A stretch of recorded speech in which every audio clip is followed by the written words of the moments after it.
هنطلع نقعد في ربع ساعه عقبال انكل عزمي ما يخلص. معلش يا بابا مش قادر اطلع، من فضلك اطلع انت بس متاخرش عليا. عارف يا مراد انا جبتك معايا من الصبح ليه؟ عشان مشوار الاسم يا بابا اللي ملوش اي لازمه. لا، عشان عارفك وعارف دماغك. هتفضل كده تغل وتهري وتنكت. انا كلمته وقال ينفع نعمل محضر. يا بابا بعد المحضر برضه. هم يشوفوا شغلهم يا مراد. يلا حبيبي نطلع نشرب حاجه يكون انكل عازم يخلص ورديته ويكلمنا ننزل على طول. معلش يا بابا اطلع لوحدك بس انا والله مزاجي وحش قوي النهارده. معلش. ماشي يا مراد. لا اله الا الله، يا فتاح يا عليم يا رزاق يا كريم على الصبح. ايه هو انت بتشوفيش؟ بتزعق ليه؟ ما انت واخد مكانين اصلا. هو اي كلام وخلاص واخد مكانين في الوسع ده كله. اركني في اي حته، عايزه تركني هنا بالذات في زفت كلاك تستخدميه. ما حصلش حاجه خلاص. وانا هستنى لما يحصل. انا مش فاهمه المفروض اعمل ايه يعني. ما خلاص. انت بتتكلمي كده ليه اصلا؟ بس يا مراد خلاص. اتفضلي بقى حضرتك ارجعي عشان اعرف اطلع. ده انت اللي اداك رخصه ظلمك. اللي اداك انت رخصه ظلمنا احنا، ما انت ما بتعرفش تركن اصلا. يا شيخ ايه ده؟ خير يا باشمهندس حسن، في حاجه ولا ايه؟ انت فين يا زفت من الصبح؟ موجود يا باشمهندس، بس كنت بجيب كوبايه الشاي. حصل خير. على فكره يا استاذه حضرتك هنا مفيش ركنه اصلا. ليه؟ اشتريته الشارع؟ امشي يا ابني من هنا بدل ما احبسك. ايه؟ تحبسيني؟ احبسك روح يا رفعت روح شوف شغلك يلا. ماشي يا هندسه، عموما هي اول ما هتطلع انا هحط اللي معاه ومحدش هيركن هنا تاني. حضرتك بقى هتتاخري ولا ايه؟ انت مالك اتاخر ولا ما اتاخرش؟ ايه ده؟ استغفر الله العظيم يا رب. غريبه جدا جدا يعني وبتبجع. اتاخرتي ليه؟ اخرت ايه ماما؟ بقاليش 10 دقايق. يعني انت واقفه هنا ليه اصلا؟ تعرفي منعم؟ منعم مين؟ كنت بتجري امبارح من العماره وسلمتي عليه. ايه في ايه؟ معرفش. لما الورق وقع منك انا مش عايز منك اي حاجه بس غير عنوانه. انت بتقول ايه؟ ابعد يا ابني من هنا. ايه يا مراد فهمني. يا بابا والله العظيم البنت دي تعرف النصاب وسلمت عليه امبارح وانا بديله الاوردر. نصاب ايه واوردر ايه؟ امشي يا ابني من هنا بدل ما اجيب لك البوليس. بوليس ايه بس؟ هو قال حاجه بيكلمكم بادب. انا معرفش حاجه يا ماما. والله العظيم يا بابا هي. امشي يا ابني من هنا. خلاص يا مراد خلاص. خلاص يا حبيبي. قلة ادب. على فكره مش قليل الادب، ما تقولوش كده على ابني. وتصدق بقى انا اللي غلطان، عشان من اول ما خبطتني كان لازم ابلغ البوليس على الخبطه دي. بس بقى اطلبي ده تاكسي جه يا حتى حبيبي. واقفه معاكي. ده اللي قرف اللي بتشوفه على خلاص يا الصبح. ماما اهدي خلاص. جه يا جماعة، وصل. صباح الخير. صباح النور، ألف مبروك يا باشمهندس. ألف مبروك يا باشمهندس. يا جماعه من فضلكم القرار لسه ما طلعش. احنا جبناها من الكنترول يا باشمهندس. الباشمهندس حسن رئيس مجلس الإدارة الجديد وصل. الباشا وصل. والله بنوزع شربات من الصبح يا باشمهندس، ربنا يفرح قلبك. يعني هو ايه اللي بيحصل هنا ده؟ هو مين حضرتك؟ المهندسه ناديه عبد الله، رئيسه مجلس الاداره.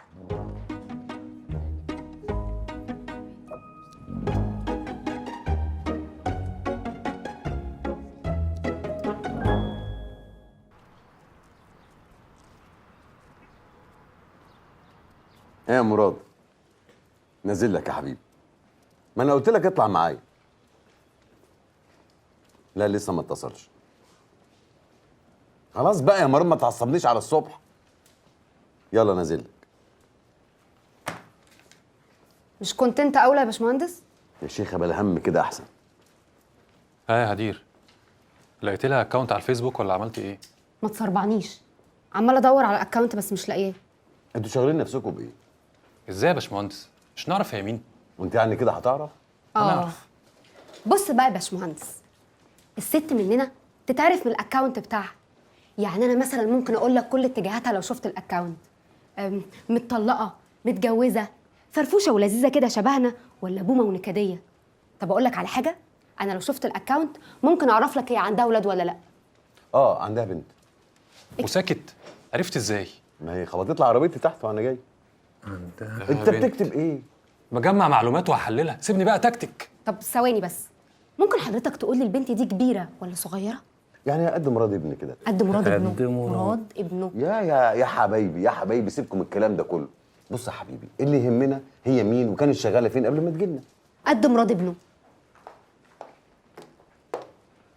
ايه يا عفاف قدمت الاذن؟ تمام يا باشمهندس، وكلمت حد اعرفه في الوزاره عشان اعرف ازاي جابوها بدل حضرتك. بتعملي كده ليه يا عفاف؟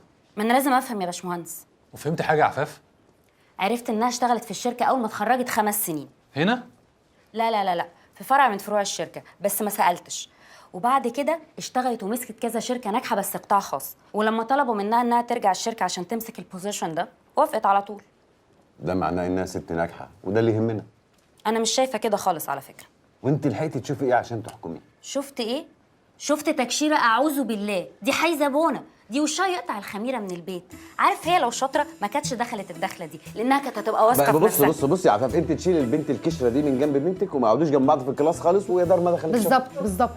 بنت ايه يا باشمهندس؟ انا مش فاهمه حاجه. هو انا مش طلبت منك اوراق بدل اللغو والرغي اللي ملوش دعوه بالشغل ده؟ حالا انا بس كنت بمضي الباشمهندس على ورقه والورق بيتبع بره. واضح. انا هعمل اجتماع لكل موظفين الشركه عشان تعرفوا سياستي الفتره اللي جايه. مهندس حسن، عاوزاك في مكتبي لو سمحت.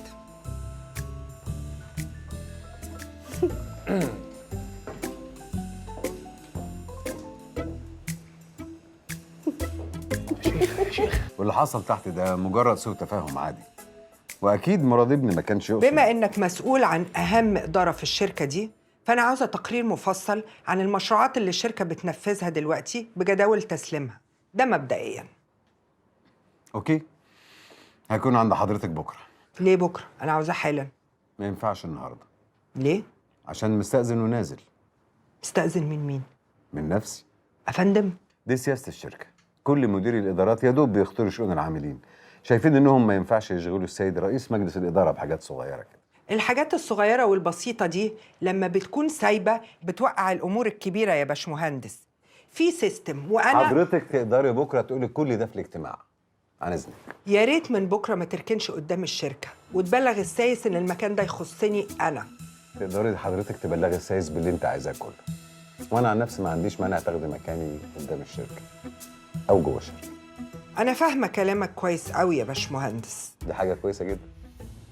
واضح إن ابنك ما جابوش من بره. سبحان الله، زي بنت حضرتك بالظبط. أنا بنتي متربية أحسن تربية. ودي حاجه كويسه برضه.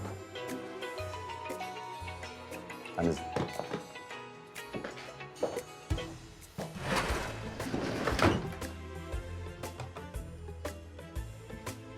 هو الورق بيتبع ولا بيتكتب؟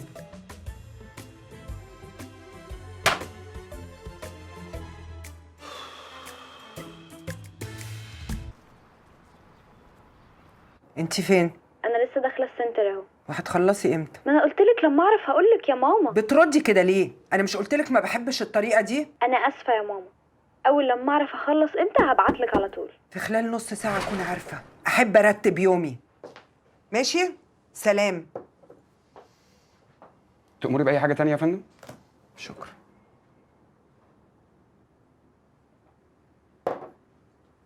في سكر. أنا آسف يا فندم. يا ريت ما تتكررش تاني. مش هتتكرر. أنا آسف. استنى، انت كنت بتوزع شربات الصبح ليه؟ ها؟ كنت بتوزع شربات الصبح ليه يا طلبة؟ ولا حاجة يا فندم، ولا حاجة.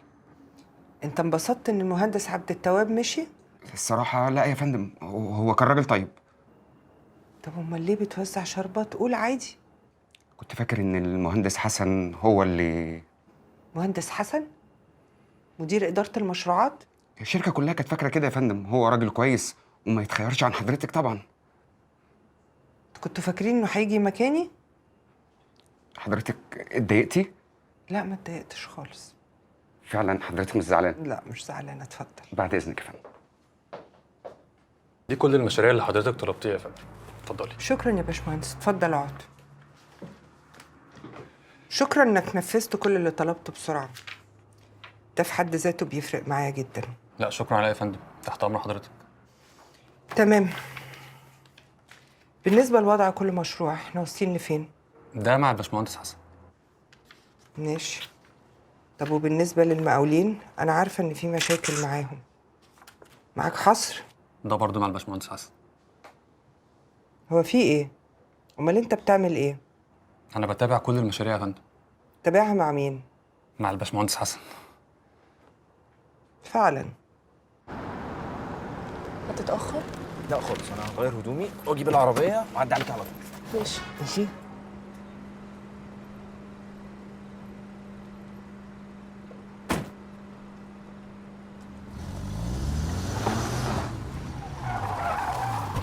ولا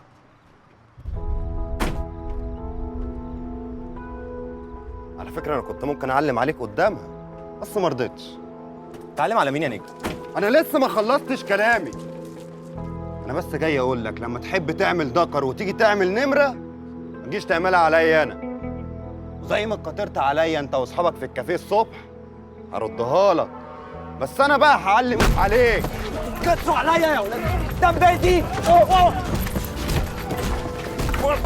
ده غير بقى، عارف انت، غرور كده غير مبرر وعجرفه فارغه.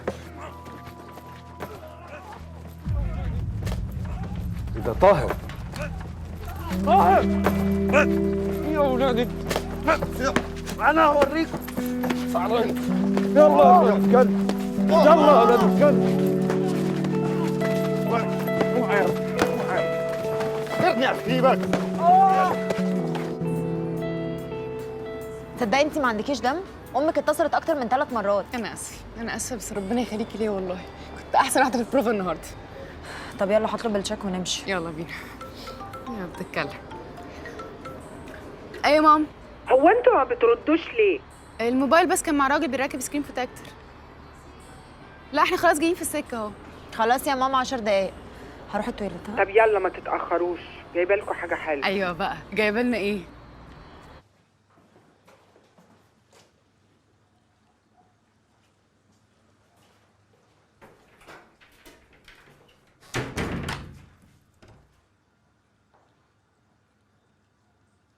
ايه ده؟ يا نهار اسود، يا نهار اسود. يا رجاله محدش يتحرك الا لو حصلت حاجه، ها؟ وانت يا ميرو هتيجي معايا تشوف الحاجه دي ولا اجيبها لك انا؟ ده سؤال يا شيكو. طيب يا عم، بس الواد ده محترم جدا، ها؟ واكيد ملوش دعوه. هنعرف دلوقتي هو ليه دعوه ولا لا.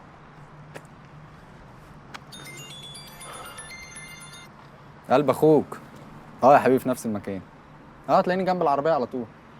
ماشي، مستنيك. داخل علينا. بص، لو لقيتها حاجتك بالظبط تلاغيني كده باي اشاره وانا هفهم، بس من غير ما هو ياخد باله عشان ما يحورش علينا، وانا هبقى جلونه بالكلام.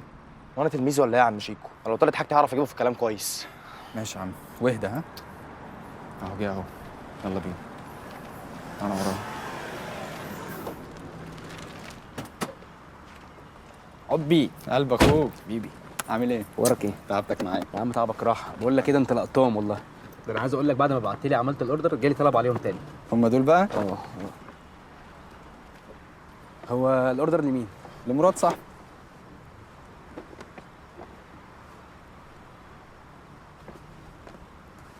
ايه الدنيا؟ وانت هتجيب بضاعتك منين؟ ليه؟ لا عادي، اصل حاجه نظيفه يعني. ليا كام واحد صاحبي كده قاعدين بره بيظبطوني وبنقسم، يعني زي ما كلنا بنعمل، ولا ايه يا عم شيكو؟ يعني التيشيرتات دي جايلك من بره؟ ايوه. هو في يا شيكو؟ لا مفيش اي حاجه. بقول لك ايه؟ انا حاسس إيه شفتهم في؟ قبل كده التيشيرتات دي. طب ايه الفكر في ايه؟ مفيش اي حاجه، الموضوع بسيط بس صاحبي قلق شويه، ما تقلقش. انزل يلا، انزل يلا. ايه؟ انا عايز افهم في ايه؟ فهمني في ايه طيب؟ انزل يلا. ايه الحاجات اللي في ايه؟ دول انت فهمني في ايه؟ معايا، فهمني. قول لي كده من بره. فهمني. حضرتك هم هربوه من باب المطبخ. حضرتك هو اللي هرب لوحده يا باشا، ههربه ازاي بس؟ دي سمعة مكان. انا عايزك تهدي خالص وتاكدي انك مش هتخرجي من هنا غير ومعاكي حق. مش حق انا بس، حقي وحق كل البنات التانية اللي اتصوروا. احنا اتحفظنا على الموبايل خلاص، وصاحب الكافيه جاي في الطريق. حضرتك انا بقالي اسبوعين بس شغال، مش عايز مشاكل. عملتوا ايه؟ انا مش هسكت، انا هبهدل الدنيا اخر بهدله. هو ده الحيوان؟ ماما ممكن تهدي يا فندم؟ حضرتكم مش هتمشوا من هنا الا لما يجي لكم الواد. اتصل يا ابني بصاحب الكافيه يا ابني، استعجلوا خليه يجيب بطاقه الواد. يا باشا ماليش ذنب والله العظيم، حتى حضرتك اسال الهانم.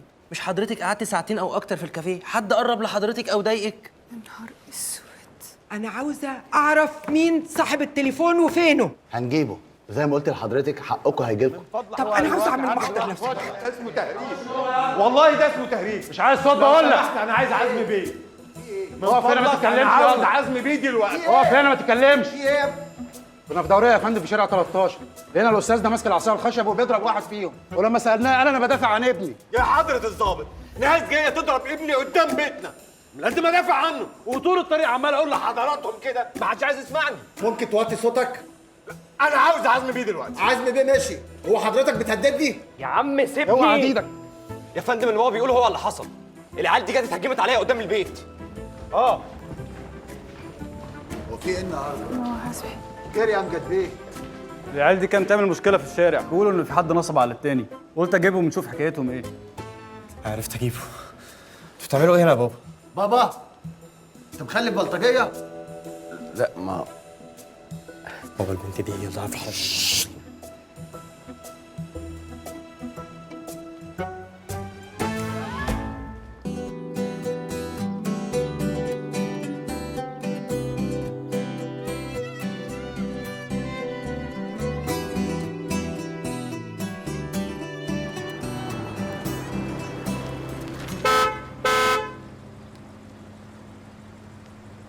باشا صباح الفل يا هندسه. يا رفعت ايه ده؟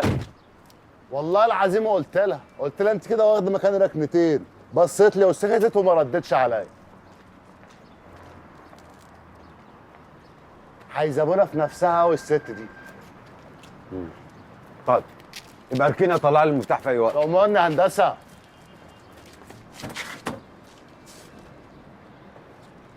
هيسيبونا.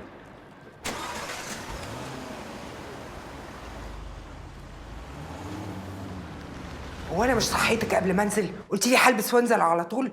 راحت عليا نومة. يا اخي نامت عليكي حيطه. خلاص ماشي، هقعد اذاكر طول اليوم. ماشي يا ليلى، على الله الموضوع ده يتكرر تاني. اتفضلي، باي باي. الله يكون في عونهم. صباح الخير. صباح الخير. الله اللي يكون الموضوع عدى على خير. موضوع ايه؟ موضوع النيابه. هو في ايه؟ لا يظهر حد معلق الاسانسير فوق يعني. اطلع على رجلك كل ده. امال اعمل ايه يعني؟ اطلع هيك اشتوق يعني.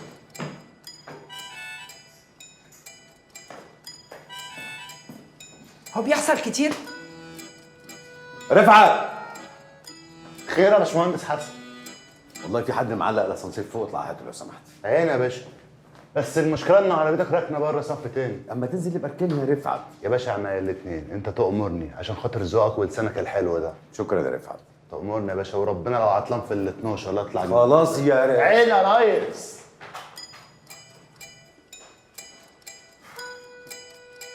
هو ده سايس ولا بواب عماره؟ يعني حاجه زي كده.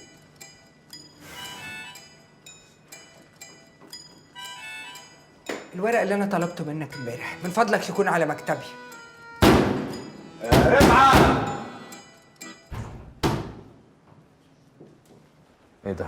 انت لسه نايمه؟ راحت عليا نومة، رجعت متأخرة.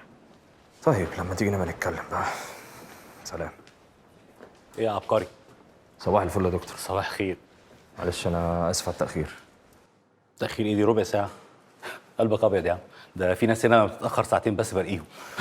انا كنت هقول لك على فكرة. والله بخاف يتحسدوا. انا عارف ان انا دبستك امبارح، بس اوعدك ان انا هتصرف النهارده خلاص. لا خالص بقى. صباح الخير يا دكتور. أنا بسأل على حضرتك من بدري وقالوا لسه ما وصلتش. أنا مستنياك. وانت اي حد يقول لك على حاجه تعملها؟ الست طلبت مني الورقه وقالت لي ان انت عارف. برضه ترجع تسالني؟ اسالك ليه وهي قايله لي ان انت عارف اصلا؟ طب ممكن تهدى بس عشان نفهم ايه اللي حصل بالظبط يا علاء؟ لما سالتني على المقاولين قلت لها ان كل حاجه معاك. وبعدين انت متعصب كده ليه؟ على فكره بقى احنا اكتر اداره شغاله وشايله الشركه. الست دي اصلا معصباني. ولا تعصبك ولا حاجه، كل غربال جديد وله شده، مصيرها هتهدى، اديها بس شويه وقت. امال لو قلت لكم اللي عملته امبارح بقى، دي جمعت كل الفايلز بتاعت الموظفين وقعدت تفتش فيها فايل فايل. مش بس كده، دي كمان حولت الاستاذ رمزي للتحقيق. هو رمزي جه؟ انا نسيت اصحيه. وسأل عليك كمان. بعد كده اي حاجه ترجعوا لي فيها الاول. ماشي حاضر حاضر حاضر حاضر. قلت لك من الاول. رمزي فين يا عاشور؟ عند الست النظرة. نظرة؟ اه بذمتك يا هندسة مش شكلها نظرة. يا باشمهندس الرئيسة عايزاك. رئيسة؟ ادخل يمكن تلحق الأستاذ رمزي، دي الحيزبونة صوتها جايب آخر الدنيا. حيزبونة؟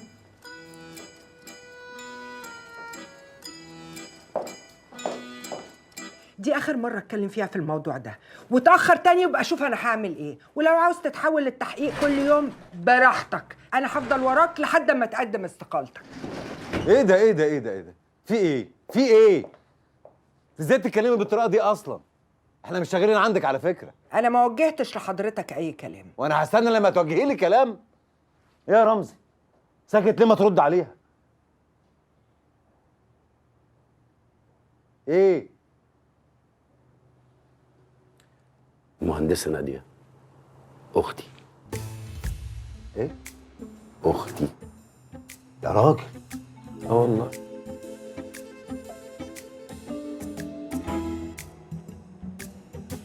اخته؟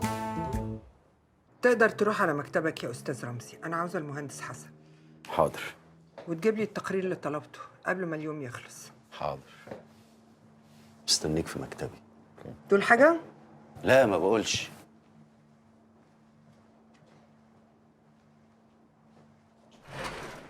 طبعا انا فهمت ان انت والاستاذ رمزي صحاب، ودلوقتي حضرتك عرفت اني اخته. انا بقى مش عاوزه حد في المكتب يعرف اني اخته ما اقدر موقفك. لغايه ما افصلهم. تفصلي مين؟ رمزي. ليه طيب؟ عشان عدم التزامه. انت لحقتي تحكمي؟ اولا اسمع حضرتك، ايه انت دي؟ انا بقول لك حضرتك. الحاجه التانية انا عارفه اخويا كويس. انت حضرتك عندك خلط في الامور. نعم؟ مش من حقك تتبني احكام مسبقه ايا كانت علاقتك بيه. ده ما يديكيش حق انك تبقي مسبقه بقرار فصله. مش هو بس. لا انا بتهددش. مين قالك ان انا بتكلم عليك؟ اسمعي عن حضرتك. انا هدخل في الموضوع على طول لاني اتعودت ان انا اكون صريحه. انا عارفه ان الشركه كلها كانت فاكره ان انت هتيجي مكاني. يفهموا اللي يعجبهم. المنصب ده لو اتعرض عليا انا هعتذر عنه. فعلا؟ مش محتاج اثبت لك. اوكي مش هصدقك، لاني اتعاملت مع ناس كتير شبهك في الشركات التانية. شبه ازاي يعني؟ يعني كل الامور في ايديهم، ما بيحبوش يبقوا في الصوره، فالمدير لما بيكون عاوز ياخد قرار ما بيقدرش ياخده غير لما يرجع لهم. ده بيرضيهم نفسيا قدام الموظفين، بس لما بيحصل غلط المسؤول هو اللي بيشيله، اللي بيبقى في وش المدفع. ايه وش المدفع دي؟ واضح انك اتعاملتي مع ناس مرضى. انا مش كده، انت فاهماني غلط. فاهمني الصح. حضرتك لسه مستلمه الشغل امبارح، طلبت مني طلب. لما طلبته من موظف عندك في الاداره قال لي ان الموضوع عندك انت يا باشمهندس. واضح ان حضرتك فعلا عندك خلط. خلط؟ خلط اختصاصات. اداره المشروعات دورها انها تدرس كل المشروعات اللي موجوده في الشركه وتشوف لو في مناقصه او مفيش او اسناد بالامر المباشر. دورنا بقى ان المشروع ده يرسى علينا. فين المعلومات الجديده اللي بتقولها؟ ان مش دور ادارتي خالص تلف على المقاولين اللي انتوا جايبينهم ينفذوا. في اداره اسمها اداره التنفيذ هي المنوط بيها القيام بالدور ده. وانا عشان خبرتي وعلاقتي بالشركه كلها بقدم التقارير دي عشان عارف ان المهندس رضوان مش فاضي بيلف في المواقع. انا بقى هنا عشان اشيل الخلط اللي انت فاكر ان هو خلط. بطريقتك دي مش هينفع. ومش دورك تقول لي انا اعرف اعمل ايه وما اعرفش. بصي، انا كنت متشائم لما اول مره قابلتك وخبطت لي عربيتي واتخانقنا، وابني كان فاكر ان هو يعني بنتك لها علاقه.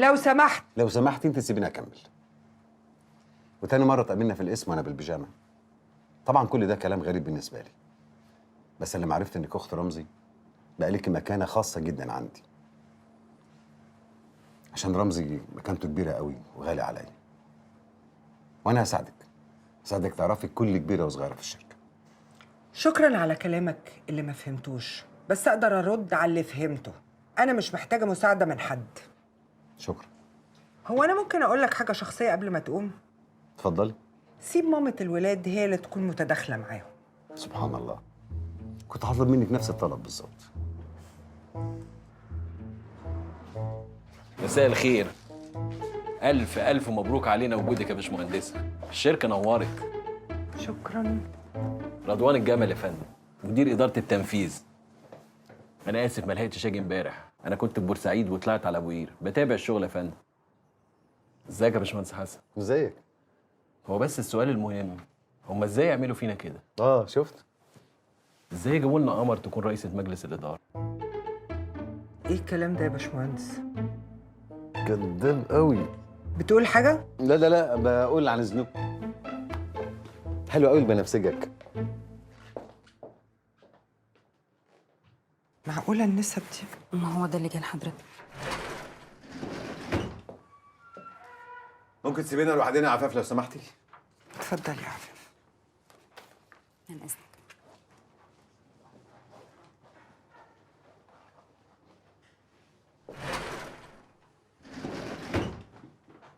ممكن افهم حضرتك ليه طلعت قرار نقلي؟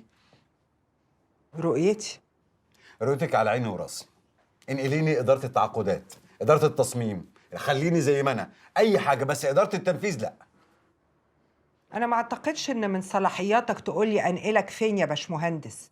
دي رؤيتي وهتتنفذ. وانا مش هنفذ القرار ده. ممكن أعرف السبب؟ باختصار ظروفي تمنعني ان افضل طول الشهر الف على المواقع في المحافظات. وإيه ظروفك؟ والله ظروفي تخصني، وبعدين الاداره دي مع رضوان. انا اصلا رضوان اترقى وبقى نائب رئيس مجلس الإدارة ومسؤول عن إدارة المشروعات اللي أنت كنت ماسكها. ما يهمنيش جبتي مين مكاني، انا كل اللي يهمني تعديل القرار ده لو سمحتي. وأنا مش هعدل القرار، أنا كنت فاكرة إنك هتشكرني. يا ست متشكر جدا، ممكن تعديل القرار؟ متهيألي إن أنا رديت عليك، الموضوع منتهي. اوكي، عن إذن حضرتك.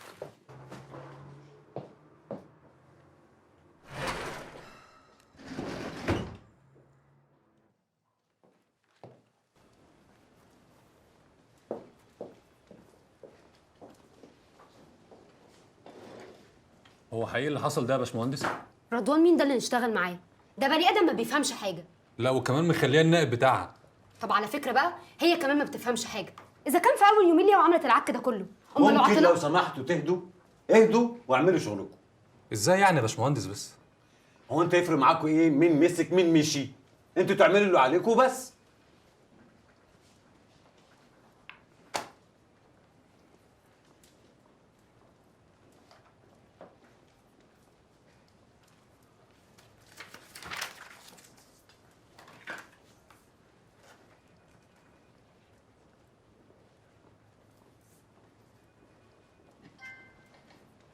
بقول لك ايه، ما تبعت لي لايف. روح يعني؟ اوبس، روح الله يخرب بيتك. بقول لك ايه، ما تروح تجيب لنا شويه سندوتشات كده نفطر بيهم وتعمل حساب حسن معانا، وانا عازمك يا سيدي. والله انا كنت اقول لك لا، بس يعني بعد اخر كلمه دي انا موافق. وبعدين يا استاذ رمزي يعني عيب عليك، والله ده انا اللي عازمك. معاك فلوس؟ يا عفاف، حد عندها؟ مفيش حد، متقلقش يا باشمهندس، كل حاجه هتبقى كويسه ان شاء الله.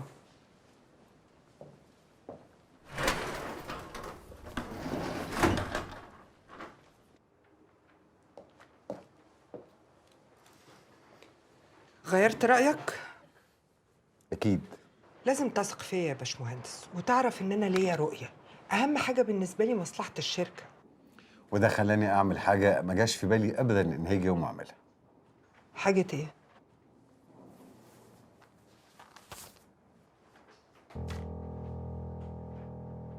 ايه ده؟ استقالتي. وايه لازمتها انك تبقى داخل مبتسم ولما اسالك في ايه تكذب وتقول ان انت غيرت رايك وانت اصلا مقدم استقالتك؟ تقولي ايه بقى؟ كذاب. كذاب مش كذاب دي حاجه ترجع لك. استقالتك مقبوله. بس تعرفي مش مشكله ان الواحد يبقى كذاب، مشكله ان يبقاش واخد باله انه كذاب. وانت بقى بطلي تكدبي على نفسك وتقولي ان عندك رؤيه. مفيش. شكرا. عارفه لولا انك اخت صاحبي انا كنت عملت ايه؟ كفايه لحد كده يا باشمهندس واتفضل. انا اللي اقول كفايه. الرؤيه قال.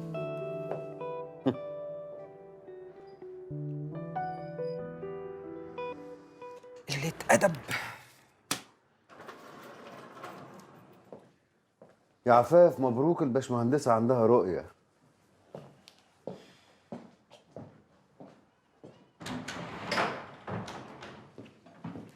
يا باشمهندس. حسن مش هتفطر معانا؟ يا باشمهندس. حسن هو في ايه؟ اتخانق مع الباشمهندس خناقه كبيره قوي.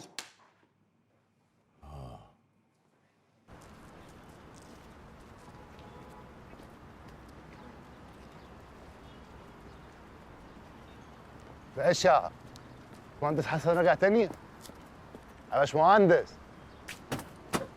هندسه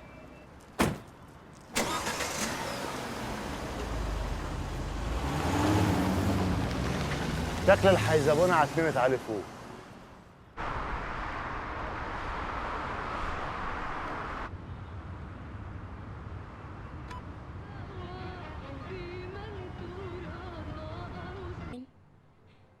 She wants us. She wants us to be hers. Ow, Mom, that hurts. Rinsing.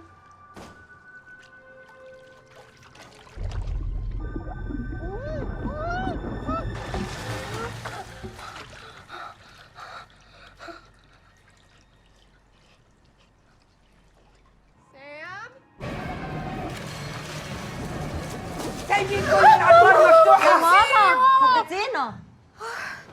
انتوا عارفين انا بدفع كهرباء قد ايه؟ لا ما تقفليش النور بجد، ما تقفليهوش. اتفرجوا على ايه؟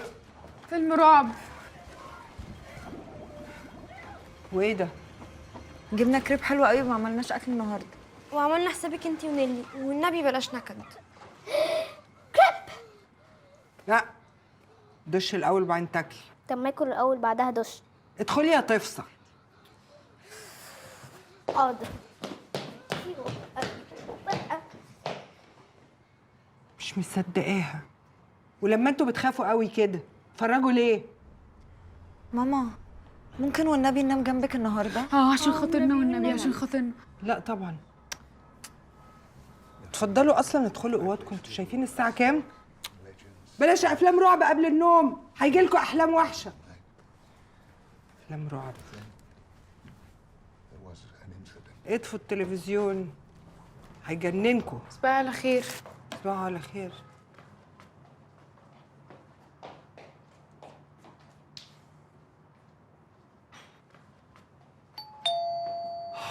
اف.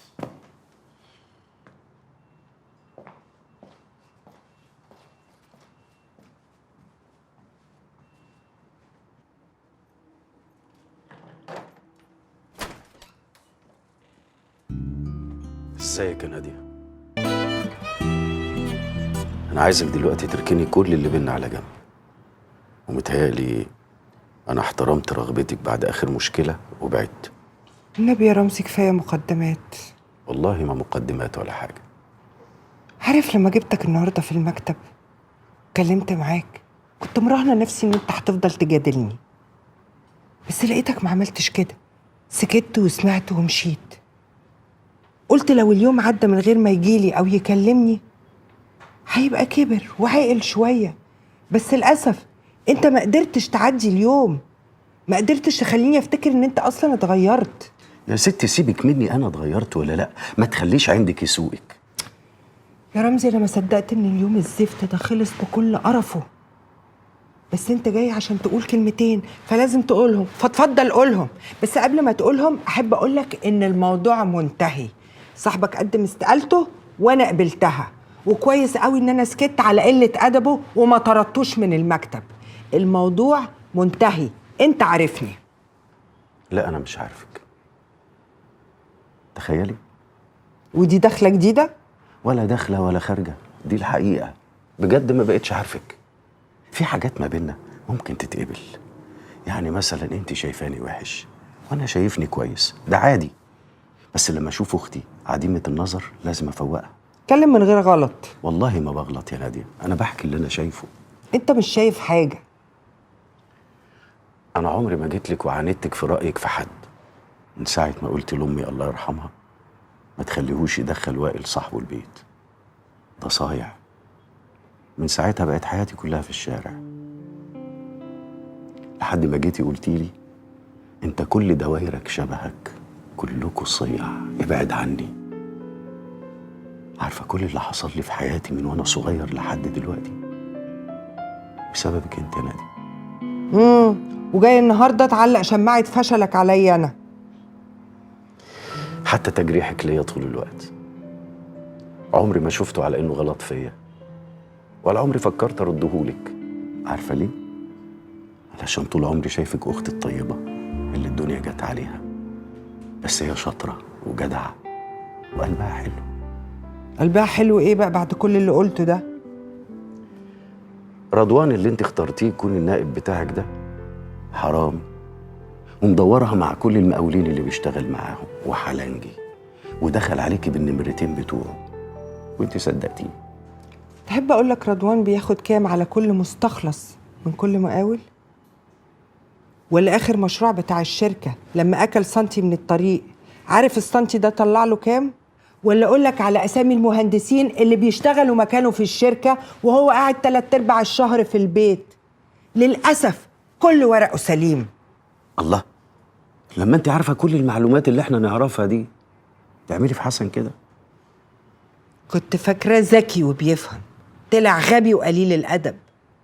انا رقيت رضوان لاني ما اقدرش امشيه دلوقتي، عظمه ورميتها، بس صاحبك العبيط هو اللي مسك فيها.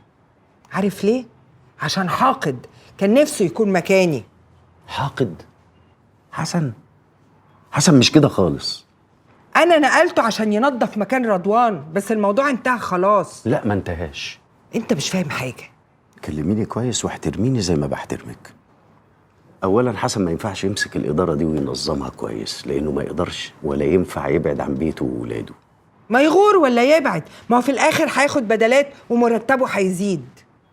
امال انت ليه زمان رفضتي تسافري وتاخدي بدلات؟ مش قلتي مفيش بدل ام ولا بدل تربيه؟ انا فلوس الدنيا ما تعوضنيش في بعدي عن ولادي، مش انتي؟ ايه اللي انت بتقوله ده؟ بتقارن ايه بايه؟ ما هي. لا مش هي، انا ست ولوحدي، وبعدين هو احسن له انه يسيبهم لامهم هي اللي تربيهم. مش لو كانت موجوده؟ ايه يعني ايه؟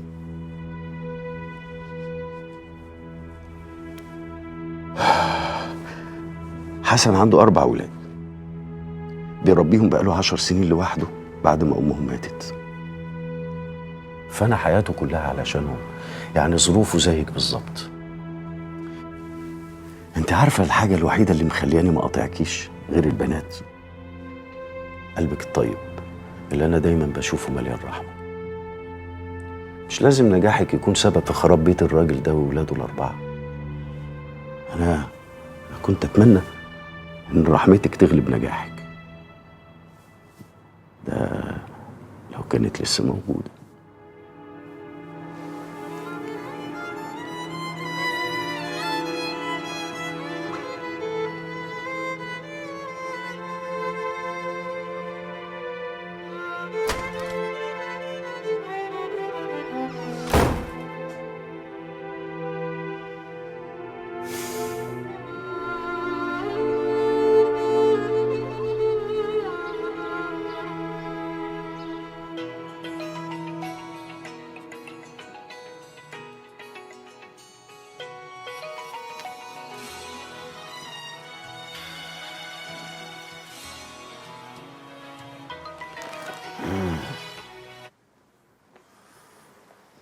الو.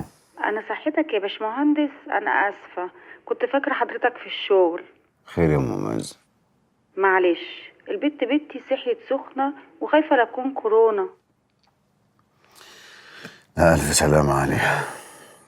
ماشي، بطمنيني عليها بس. الله يسلمك، إن شاء المولى أجيلك الأسبوع الجاي. إن شاء الله. سلام.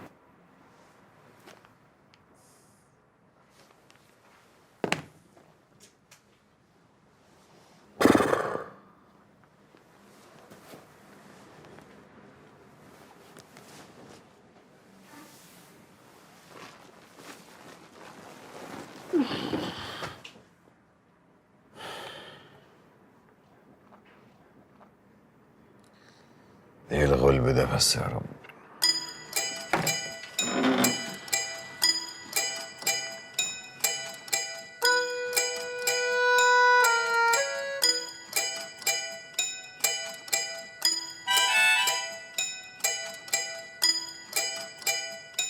وانا مالي وانا مالي وانا مالي وانا مالي يا بوي وانا مالي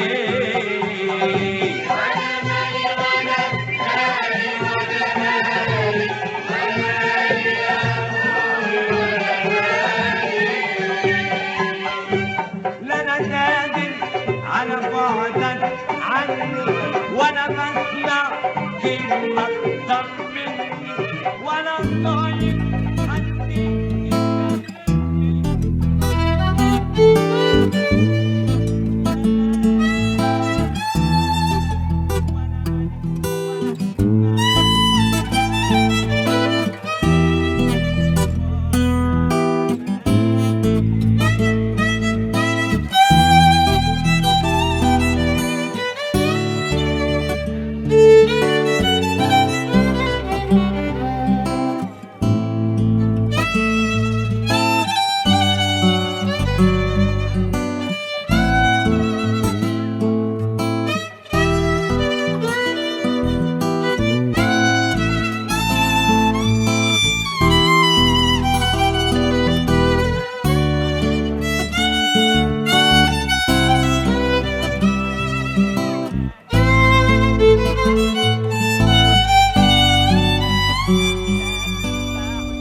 بس وقف هناك بس.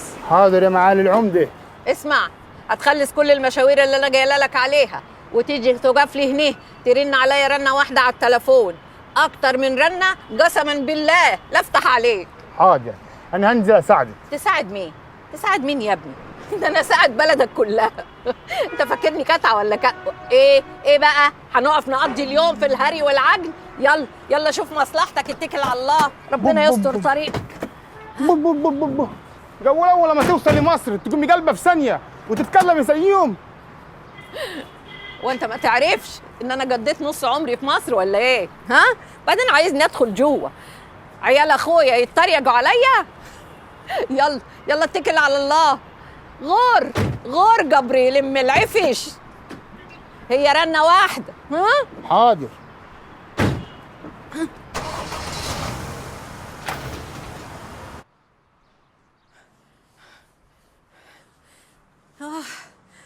يعني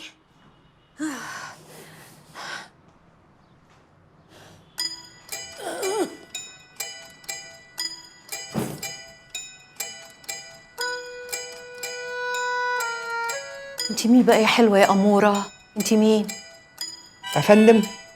فندم ايه؟ مين من العيال ولاد اخويا اللي جايبك هنا؟ ولا كلهم مع بعض جايبينك هنا ليه؟ قولي لي يا اختي، انت هنا ليه؟ ايه اللي بتقوليه ده؟ انا ما اسمحلكيش. تسمحي ايه وما تسمحيش ايه؟ وانا لسه هسمح لك. في ايه؟ ايه يا زينب؟ ايه يا زينب؟ في ايه؟ انت يا حسن؟ انا ايه؟ يا حسن بترتكب الرذيله في بيتك يا حسن؟ ده انا قلت العيال الصغيره اللي عملوها. زينب انت فاهمه غلط. لا انا بفهم كويس قوي يا حسن. جايب الست دي هنا ليه؟ ولا فهمت. هي دي اللي اسمها ام مازن اللي بتقولي عليها انها بتنظف لك البيت؟ قولي لي بقى، مازن عارف؟ قولي لي بصراحه. يا زينب سيبيني اتكلم. اتفضل يا حسن، قول انت. المهندسه ناديه رئيسه مجلس اداره الشركه اللي انا شغال فيها. زينب اختي الكبيره. اخته الكبيره اللي بتفهم في كل حاجه. ما تاخذنيش، اوعي تزعلي مني يا ست المهندسه. مهندسه بجد، ما تزعليش مني، معلش حقك عليا. عن اذنك، بس لازم حضرتك يبقى عندك شويه نظر اكتر من كده. يا اختي هو انا قلت حاجه؟ فكرتك ام مازن. خلاص يا زينب، خلاص ام مازن. في ايه؟ الله. اتفضلي يا باشمهندسه، اتفضلي. اهلا وسهلا يا باشمهندسه. حسن. يا زينب تسلمي ايدك يا حبيبتي. خد يا اخويا كوبايتين الشاي بالهنا والشفا وشويه الفايش دول عشان تفتوا فيهم. فايش ايه ومفت ايه بس؟ الله، ما تحرجناش قدام الضيفه يا حسن، لازم نقدم لها حاجه.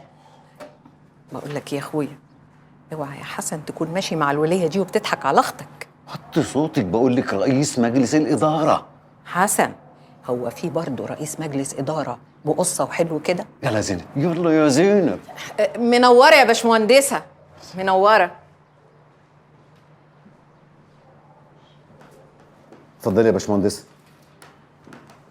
دي حاجه كده من زياره زينب اختي من البلد، ما اعرفش تكوني عارفاها ولا لا.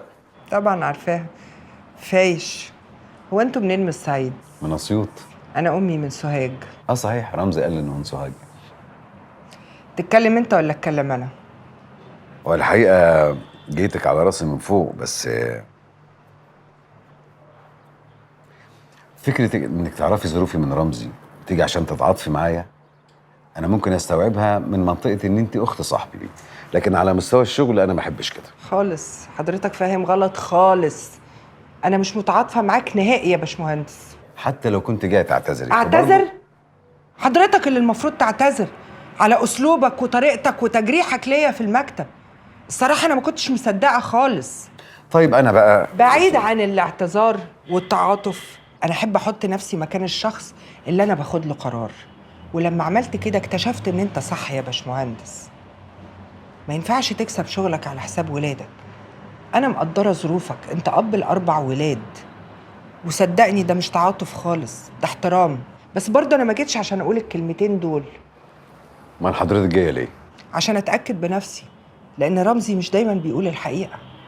وحضرتك كنت متخيله ان انا ورمزي عاملين عليكي فيلم عشان تتعاطفي معايا؟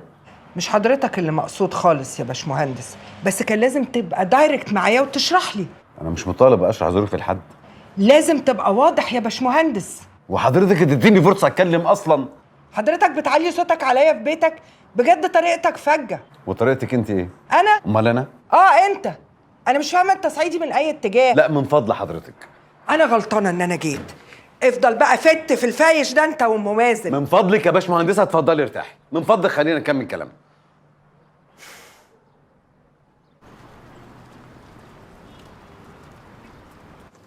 صباح الخير.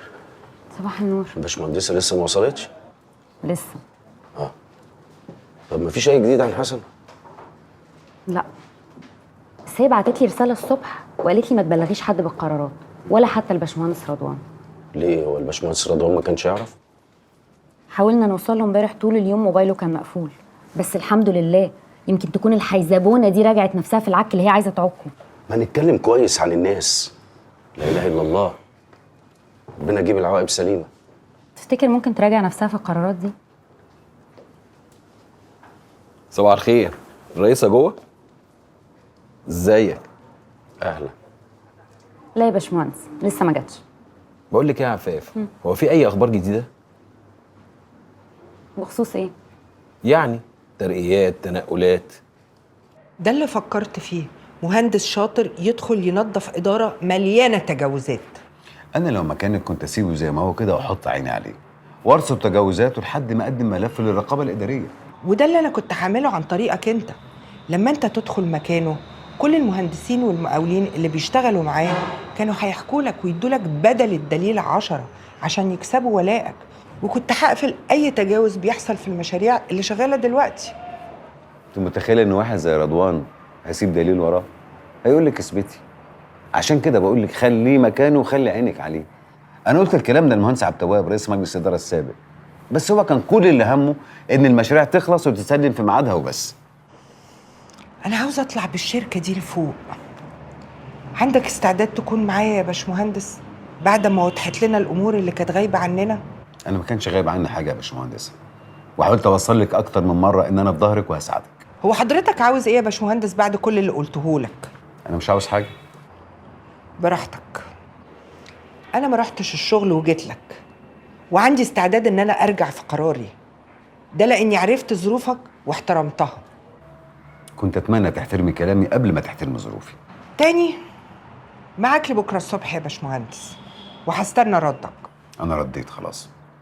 طب طول بالك لحد بكره الصبح، يمكن ترجع في كلامك.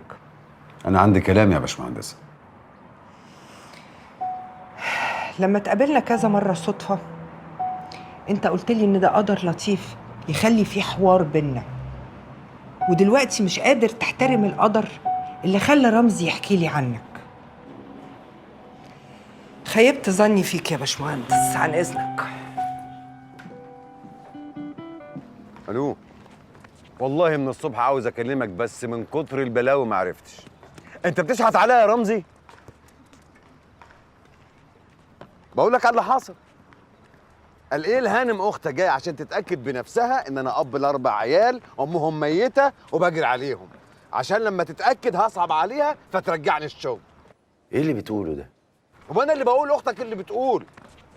وبعدين يا رمزي انا مش قايل لك ما تتكلمش في الموضوع ده؟ بتتكلم ليه يا رمزي؟ حسن انت فهمت غلط. هي اللي قالت وجايه تقول لي قدامك لحد بكره عشان ترد عليا. طب ممكن تهدى؟ اهدى ايه بس يا اخي؟ والله انا زهقت من الشغل، ولا عدت طايق شغل ولا بيت ولا العيال ولا نفسي ولا اختك. انا لو مكانك هتبرى منها. طيب سلام يا حسن.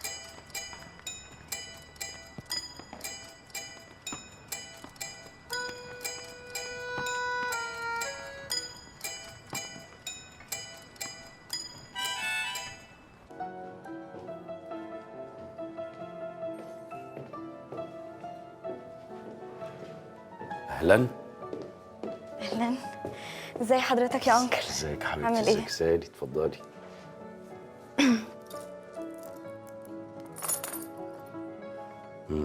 مالك؟ متخانقه مع ايهاب؟ انا هفهم حضرتك، بس احنا لغايه دلوقتي مش متخانقين. لغايه دلوقتي؟ ابنك بيتمرن هنا بقاله كتير؟ لا الحقيقه ده اول يوم. وانتي؟ قصدي حضرتك يعني بتيجي هنا؟ بنتي بتتمرن سباحه هنا، بس النهارده عندها عيد ميلاد مفيش تمرين. انا عارفه انك محرج مني. ليه محرج ليه؟ عشان اللي قلته الصبح، وعشان لما سمعتك وانت بتشتمني وانت بتكلم رمزي. انا عاوزاك تفكر ان انت ممكن ترجع. لا لا لا لا، من فضل حضرتك انا مش عايز اتكلم في الشغل خالص. طبعا اذنك. انا مش محرج، انا محبط.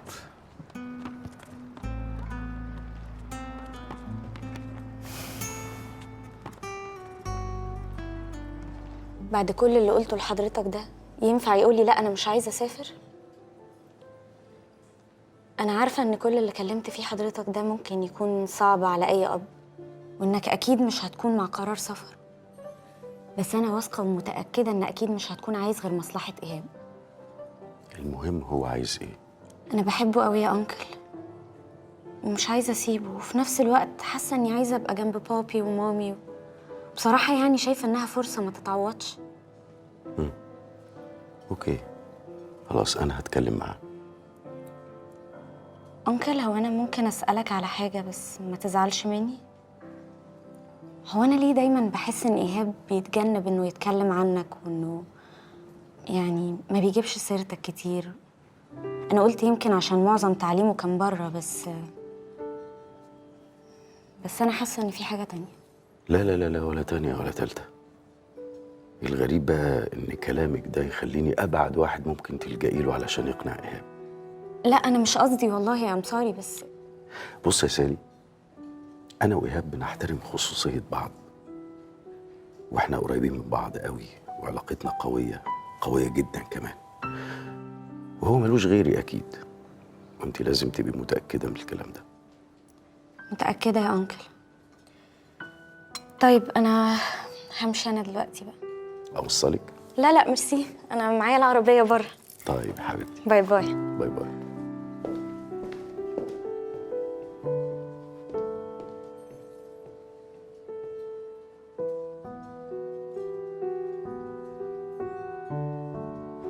هي مشكلة بسيطة بس لأني اتكلمت فيها أكتر من مرة قبل كده فتعصبت. خدت الواد الصغير وجيت على التمرين عشان ما تكبرش المشكلة.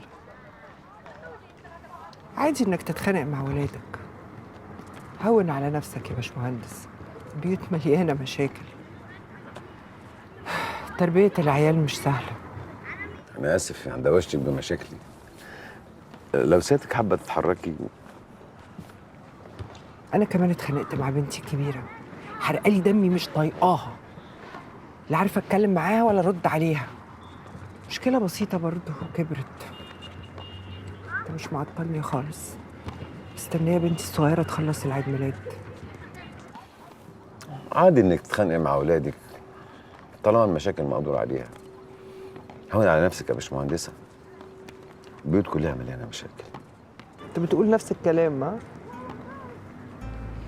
ليك نفس تهزر. والله من همي بهرج. عارفه لما ابقى محبط قوي بشوف قدامي كده لوحه ربنا راسمها مليانه بالمواقف الصعبه اللي مريت بيها، اللي ما كانش ينفع تعدي بس عدت، والعد اللي فات يعدي اللي جاي. ده احساس مؤقت وبيمشي. طب طالما بتفكر بالطريقه دي محبط ليه؟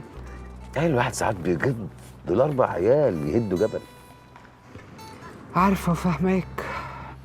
لا اسمحي لي، يعني موضوع الفارق برضه، لانه حضرتك جوزك معاكي وشايل من الحمل، لكن انا كتافي تعبت. مفهوم.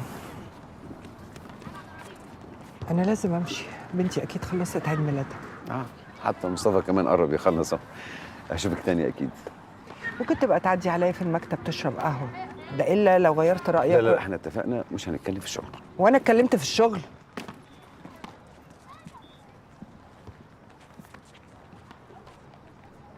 انبسطتي؟ ايوه طبعا، ربنا يخليكي ليا. اديتيها الهديه زي ما قلت لك؟ ايوه سمعت كلامك. برافو عليكي. ماما انا عايزه اول لما نروح تاخدي دش وتنامي على طول. انا كنت هعمل كده اصلا من غير ما تقولي. برافو يا قلبي. انا مش عاوزه اتكلم دلوقتي. ايوه بس انا بعدين. يا رمزي انت فين؟ انا في مكتبي لسه واصل. طب ما تاخرش على الاجتماع. حاضر. مال صوتك؟ لا مفيش. يعني ايه مفيش؟ يبقى تعالى لي المكتب بعد الاجتماع. حاضر. يلا بقى.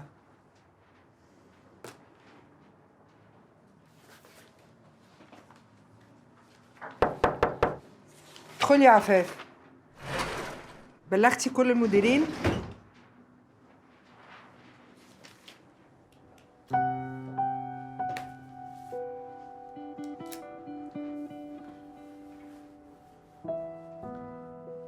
زي ما حضرتك جيتي امبارح علشان تتأكدي من ظروفي بنفسك، وده شيء ضايقني جدا، فأنا قررت أعمل زيك وأتأكد بنفسي، أتأكد من أحقيتك بالمكان ده وشطارتك.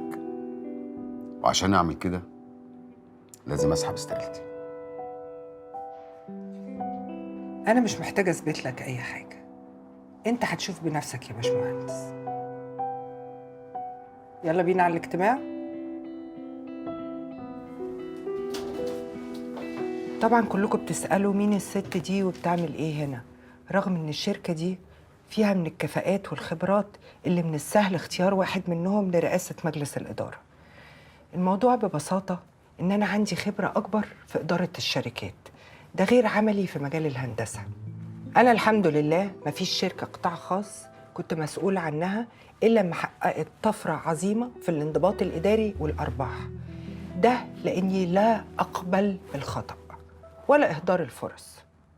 إحنا في شركة ليها تاريخ عظيم من الستينات، آن الأوان إن إحنا ننفض التراب من عليها وكل واحد يعمل دوره على أكمل وجه ويكمل دور غيره، ودي حاجات أنا هشرحها بالتفاصيل بعدين.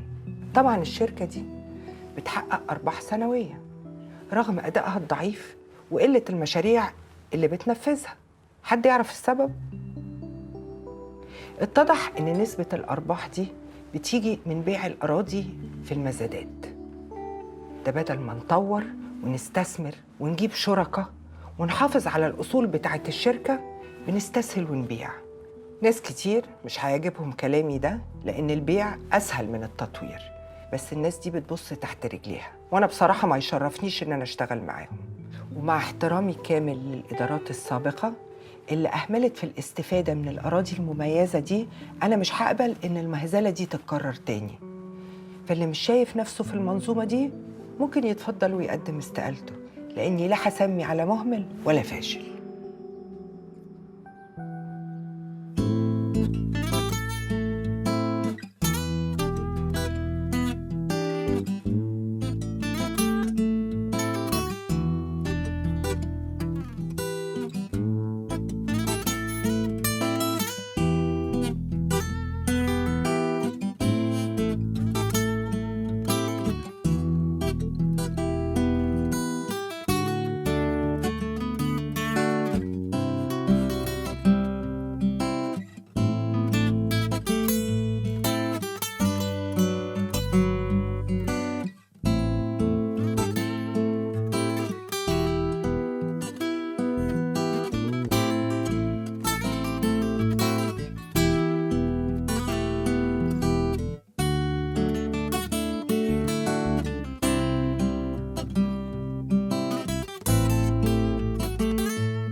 يا باشمهندس؟ في الطريق. طب لما توصل النادي كلمني لو سمحت. انا بفكر جديا اقدم استقالتي. انا بقيت بشتغل طول النهار والليل، وبعدين ما باخدش اوفر تايم. خلصت؟ حاجه زي كده. طب لما توصل النادي كلمني. شكرا، سلام. عاملين ايه يا بنات؟ الحمد لله. انتي كويسة؟ الحمد لله كويس. حلوة كده وسغرانة. انتي اللي عينيكي حلو. تحرجيهاش بقى يا دينا، نادية بتداري العين. احراج ايه وعين ايه؟ هو في ايه؟ يعني مفيش حاجة كده في السكة؟ ايه اللي جاي في السكة؟ يعني مثلا خطوبة، فرح، لولولوي، عريس. لا بصراحة أروى ما بتفكرش في الكلام ده خالص دلوقتي، دماغها في الشغل وبس. ومامة أروى؟ أنا؟ انتوا أكيد بتهرجوا. لو اللي في دماغي صح بجد هزعل منكم. وتزعلي ليه؟ احنا بننكشك بس. وعلى فكرة الراجل شكله لطيف جدا. لطيف ايه وبتاع ايه؟ ده موظف عندي في الشركة، ابنه بيتمرن هنا في النادي، بيجي عشان نخلص الشغل اللي متلتل على دماغنا. طيب and so what؟ ايه يا نادية مالك مكبرة الموضوع كده ليه؟ عشان الفضل اللي انتوا فيه. جواز ايه وزفت ايه؟ يا باشمهندس، انت ايه اللي خلاك تجيب حسن معاك؟ انا كنت عنده وانت بتكلميني، والراجل اصر ما يسيبنيش. ايه في ايه؟ مفيش.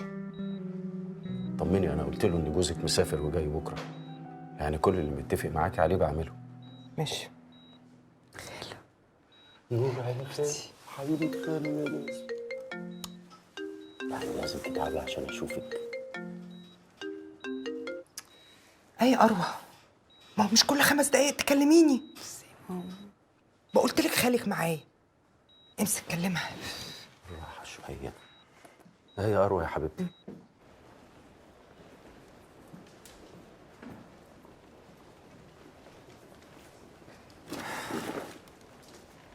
تعبناك يا باشمهندس. انت بتقولي نفس الجمله اللي اخوك بيقولها. تعب ايه بس؟ هو انا مش زي رمزي؟ هم ربنا يطمنك عليها ان شاء الله. خضه صعبه. صعبه فعلا، انا روحي راحت مني. بس هي مش المفروض بتقيس السكر وتاخد دواء كل يوم؟ ايوه. امال ايه اللي حصل؟ كانت تعبانه الصبح، معرفش. هي اول مره يحصل لها ده ولا حصل قبل كده؟ دي رابع مره تحصل لها على مدار عمرها. المهم تخليها ترتاح بكره، وانت كمان ارتاحي يا باشمهندسه. ممكن بس تكلمي المهندس ايمن ناجل الميعاد. انا مش هاجل اي حاجه، انت يا باشمهندس اللي هتكون مكاني، لاني للاسف هضطر اقعد معاها في البيت بكره. انا هخلي عفاف تفتح لك مكتبي واوضه الاجتماعات، وانت تقعد معاه وتشرح له الموضوع كله. طب ليه بس لما احنا ممكن؟ المهندس ايمن مسافر مع الوزير، لازم يكون معاه كل الاوراق.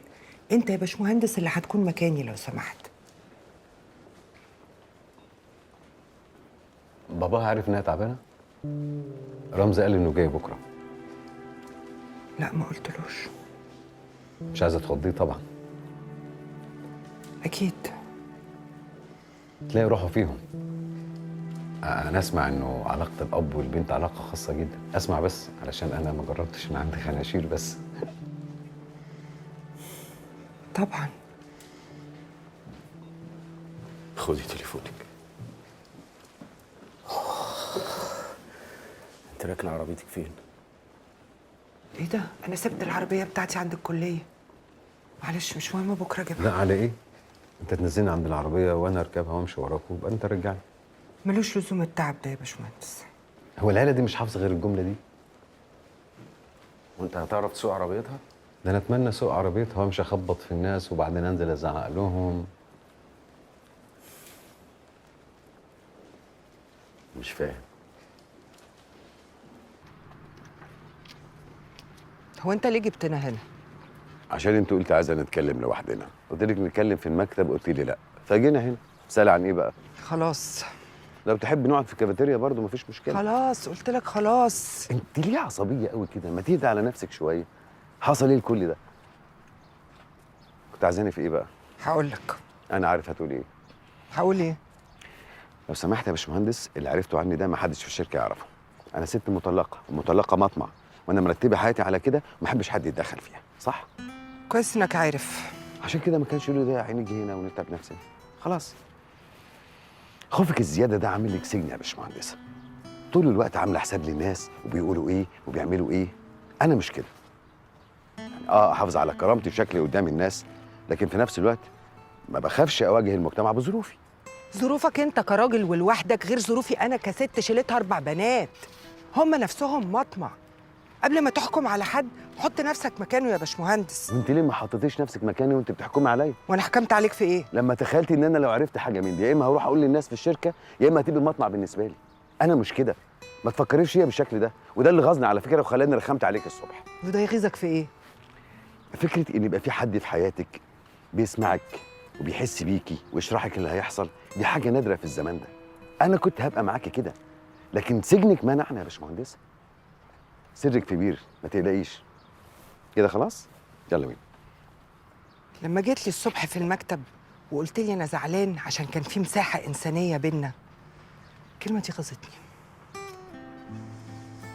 لاني ما اعرفهاش وما جربتهاش وفعلا مش فاهماها. فاهم حاجه؟ شربني قهوه.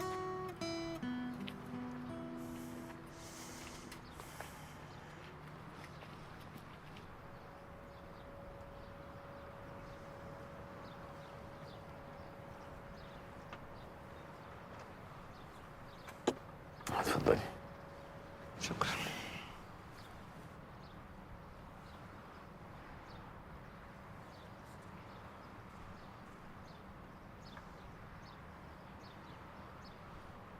انا تخيلت انك كنت عايزه تتكلمي.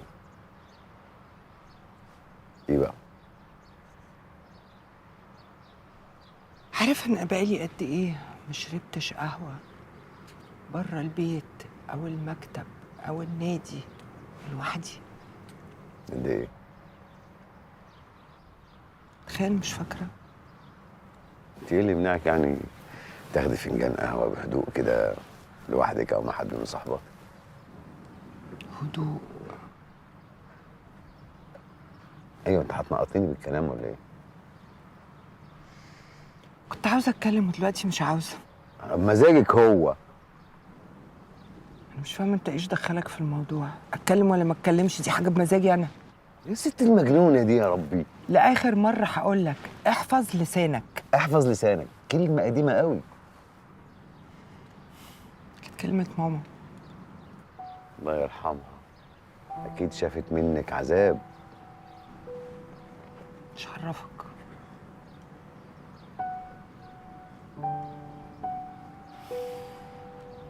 اليوم اللي كانت عاوزه تتطلق فيه هو اليوم اللي عرفت فيه انها حامل. كنت عاوزة تطلق ليه؟ محبهاش. باباكي؟ لا، جوز امي. اكيد بابايا.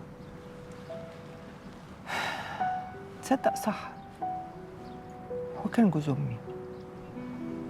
هي كانت حاسه بده، وانا ورمزي كمان. علاقه بارده، تحس انه بيعاقبنا على وجودنا، لان لو ما كناش موجودين كان اكيد هيسيبها. ده كان وصل لها، كان بيألمها قوي. نادي انا اسف، يعني انا ما اتعودتش اسمع من طرف واحد، ومفيش اب بيعمل كده من باب الطاقه. اكيد في حاجه خليته يعمل كده، حاجه بينه وبين مامتك. اكيد طبعا. شفتي؟ واحده تانية حبها قبل ماما، بس ابوها ما رضيش يجوزها له، فاتجوز امي. كان متخيل ان هو هينساها بس ما عرفش. لما كبرت امي كانت تقول لي ابوكي نداها. اقول لها طب وانتي ذنبك ايه؟ تقول لي انتي واخوك يا ناديه. حبيته، اعمل ايه؟ يا حبيتي ازاي؟ ايه اللي فيه يتحب؟ تقول لي احفظي لسانك. اقول لها طب انا لو حفظت لساني ازاي احفظ قلبي او احساسي ان انا غلطه او ذنب؟ عارف، قبل ما تكمل 3 شهور في القبر هو كان عامل ايه؟ الجواز اللي كان بيحبها؟ ايوه. متوقع. عاش معاها سنة وبعدين مات. يوم لما قرر ان هو يتجوز انا واجهته بمنتهى القسوة. قلت له كل اللي نفسي فيه، كل حاجة كنت حاساها.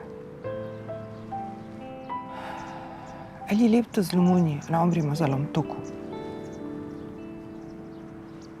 سيبوني اعيش اخر ايامي مع الست اللي انا بحبها. انا مش عاوز منكم اي حاجة.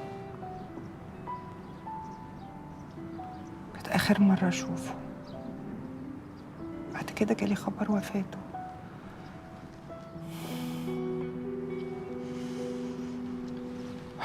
بعديها قابلت يحيى.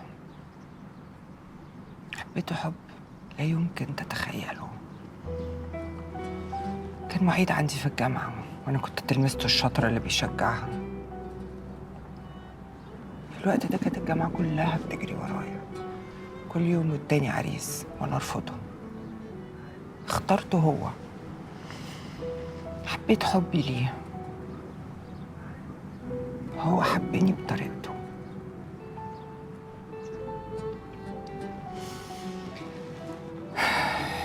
شقلب لي كياني. الناس كانت بتحسده عليا وانا بحسد نفسي عليه. حببني في البيت. غيرني من واحدة عاوزة تشتغل لواحدة عاوزة تكون أسرة وبيت. حطيت كل تركيزي إني أعمل له بيت يكون سعيد فيه. هو بيبني مستقبله وأنا بكون الأسرة. بيبي ورا التاني، وفجأة لقيت عندي 4 بنات. واللي كان بيحبه بقى زاهد فيه. يدخل البيت مش طايق دوشة البنات. بطل يشاركني أي حاجة. وأنا بين الشغل والبيت والبنات مفرمة محدش يستحملها. لحد ما جالي في يوم وقال لي أنا جالي بعثة في جامعة كبيرة. قلت له أنا مش هسافر. قال لي أنا هسافر وأرتب كل حاجة وأبعتلك عقبال ما تفكري. بعتلي فعلا. وما رحتيش ليه بعد ما بعتلك؟ بعتلي ورقة طلاقي. سافر عشان يهرب، يترعب من المسؤولية. عارف إن هو مش هيقدر يكمل متأخر قوي بعد ما دمر لي حياتي. باشا دبسني وخلع.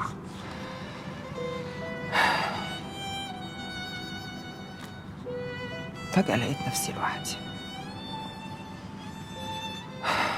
هو هرب على أبعد مكان عشان ما يضطرش يواجهني ويبص في عينيا ويقول لي انتي طالق. آخرها مكالمة تليفون باردة عمري ما هنساها. احنا ما ينفعش نكمل. كتبتلك الشقة، كل الفلوس اللي في البنك. قبل ما الحق ارد عليه جرس الباب رن. فتحت لقيت ورقة طلاقي. معقولة في رجالة قلبها غبي للدرجة دي؟ كل الرجالة قلبهم وعقلهم أغبى من بعض. احفظي لسانك لو سمحتي.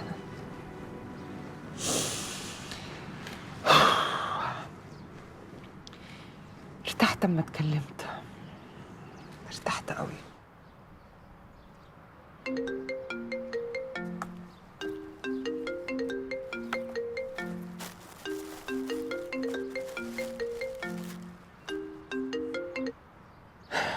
ايه يا أرو؟ يا ماما انا طلعت اطلع الزباله وباب الشقه اتقفل. هند راجعه كمان شويه تفتح لك. هند ناسيه مفتاحها وليلى في السنتر. معلش تعالي ممكن؟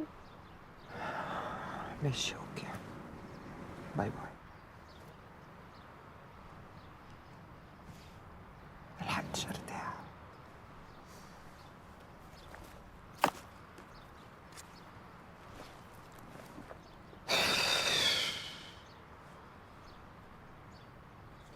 يلا.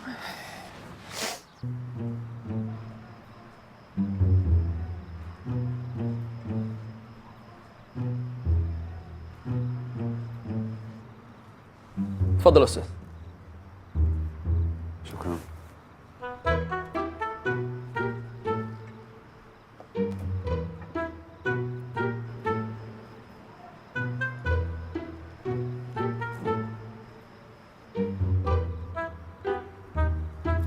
اتفضل. روح انت التدريب يا مصطفى وانا جاي لك. حاضر.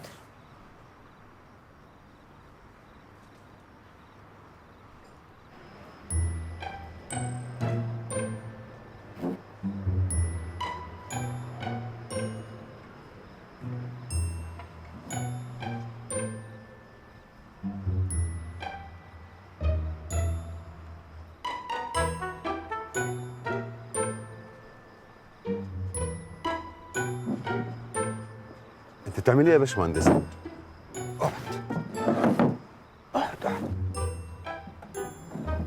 وفي ايه؟ تعالى كده شويه. نعم؟ تعالى بس كده شويه. اه. ايوه كده كويس قوي. ايه بقى في ايه؟ ما تبصش. اعمل ايه طيب؟ اصل دي بنتي الكبيره وده كان معيد عندها في الكليه. ايوه، ايه بقى المشكله؟ طلبها وقال عاوز يقابلها ومش عارفين ليه. يمكن طلبها علشان عاوز يتقدم لها؟ يتقدم لها ايه بس؟ ايه مالك انت خدت كده؟ يعني شاب عايز يخش البيت من بابه ويتقدم لها، في حاله يعني لو كان شاب كويس. لا ما تبصش ما تبصش. طب عايزاني اعمل ايه طيب؟ اتكلم قول اي حاجه. اقول لك تشرب ايه؟ تشربي ايه انت؟ انت تشرب ايه؟ ما انت عزمتني النهارده الصبح لو سمحت. تشرب ايه؟ مساء الخير. اهو مظبوط لو سمحت. وانا هاخد شاي اخضر. بكده واحد قهوه مظبوط وواحد شاي اخضر. حاجه تاني؟ شكرا. ممكن اقول لك على حاجه؟ قول. دلوقتي وانا جاي اسلم عليك يعني كنت بفكر اني ما اجيش اسلم اصلا. ليه؟ يعني تديني وش من بتوعك كده فنفقد الامل في دماغك خالص. عندك حق والله، في الطبيعي كنت ممكن اعمل كده، بس عندي حالة غريبة من ساعة لما سبتك.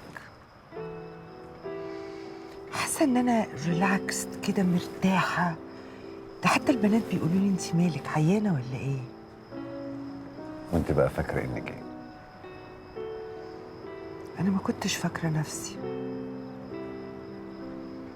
انا افتكرتها بس النهاردة الصبح. انا عارفة اللي قلته كان صعب وكتير، بس ارتحت لما خرج مني. هي الفضفضة نعمة، بس نلاقي اللي يسمع لنا، دي بقى النعمة الأكبر. حقيقي رمزي بيعرف يسمع. بس بيسمع اللي هو عاوزه.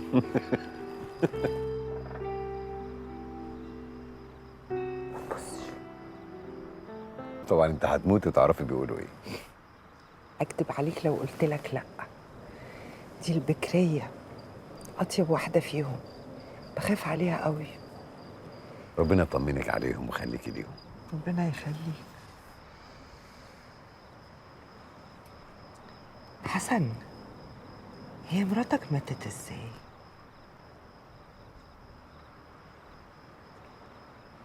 مش مهم ماتت ازاي، بس انا ممكن اقول لك هي عاشت ازاي. عاشت بتحبني. هي بنت عمي. ابويا وامي الله يرحمهم كانوا بيحبوا بعض، فقضيت انا واخواتي الطفوله كلها دلع وحنيه. وانا كنت عيل لعبه شويه وبتاع بنات. ابويا زي ما كان معماري عظيم، هو اللي حبيبني في الهندسه على فكره، بس كان برضه صعيدي عظيم في نشفان الدماغ. قال لي هتتجوز بنت عمك، انت كده كده صايع ومفيش حد في حياتك. بنت عمك متعلمه وجامعيه، وانا مش هسمح لحد غريب يخش في حياتنا ويفتت ارضنا، احنا اولى بلحمنا. انا وقتها ما كنتش عندي استعداد اخسر الحياه اللي انا متعود عليها، ولا عندي استعداد اواجه ابويا.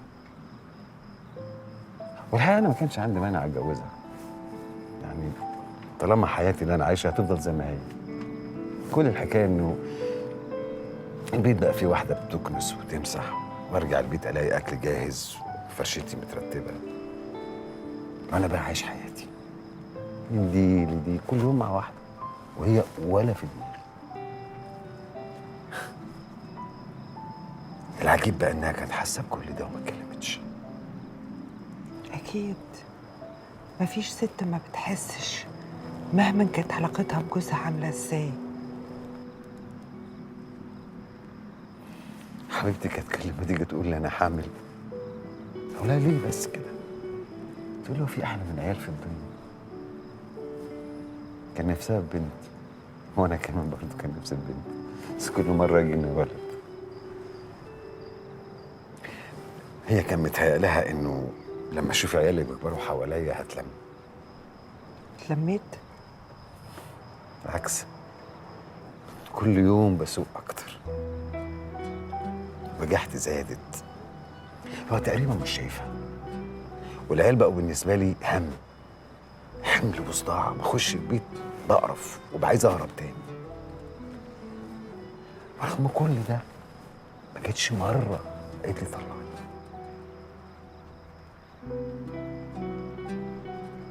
كانت عايشه على امل ان يجي يوم اقول لها بحبك. جه اليوم ده؟ جه.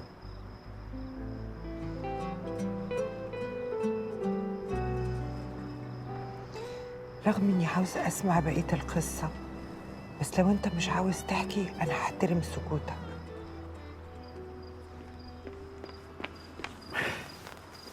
اهلا اهلا. بابا انت كنت فين؟ انا بدور عليك. احنا خسرنا الماتش بس انا صديت ضربة جزاء.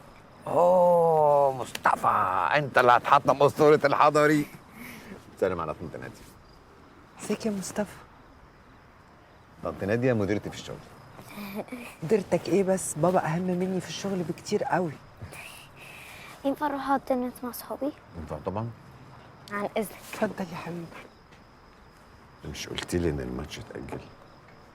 بصراحة كنت خايف نشيل كتير، بس اول ما صديت ضربة جزاء قلت افرحك. افرح اكتر لو ما كدبتش تاني.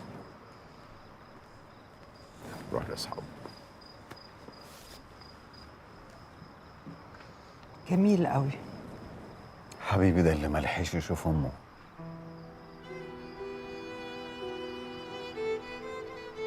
ماتت وهي بتولده. يومها وهما بيجهزوا اوضه العمليات الدكتور خدنا على جنب وقال لي ان الحاله مش مستقره. دخلت لها، وقفت قدامها قلت لها ما تخافيش يا نهى، هتقومي لنا بالسلامه. لقيتها بصت لي وابتسمت. قلت لي انا دلوقتي مبسوطه حتى لو هموت، عشان شفت في عينيك نظره الحب اللي عشت سنين طويله نفسي اشوفها.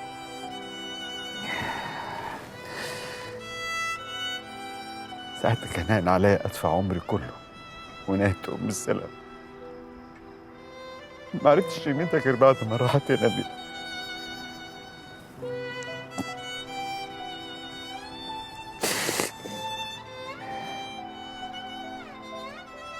هو في ايه يا ماما؟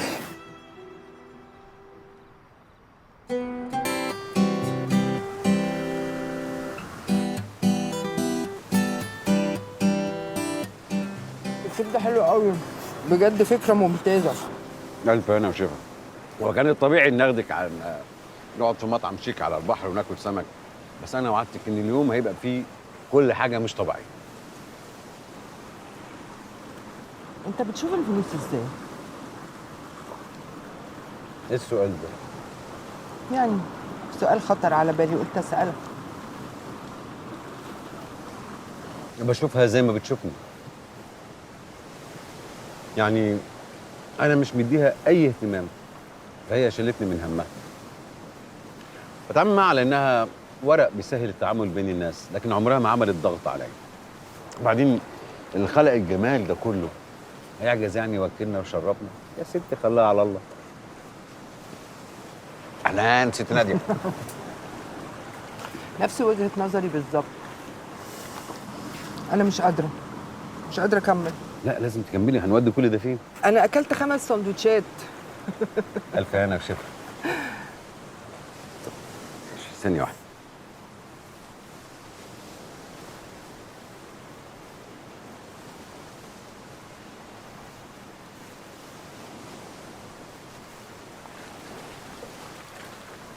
اتفضل يا حبيبي، ألف هنا وشفا. ماشي يا باشا. السلام عليكم. يا باشا اتفضل. لا يا حبيبي شكرا. لا والله ما تكلفنيش. اتفضل. شكرا.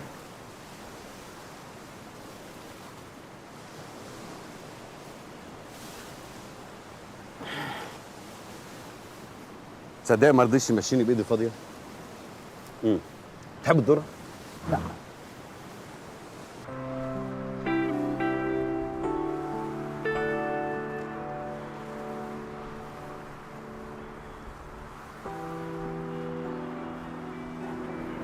عارفة أنت بتضحك ليه؟ مش هتكلم. هو أنا عامة ما بحبش الذرة المشوي، بس ده طعمه حلو. ألف هنا وشفا. زمان كان في سور هنا، كنت بتمشى عليه مع أبويا. يعني بابا كان بيجيبكم اسكندريه اهو. هي مرة وحيدة جه يفسحنا عشان يبسطنا، بس السفرية عمري ما هنساها. ليه بقى؟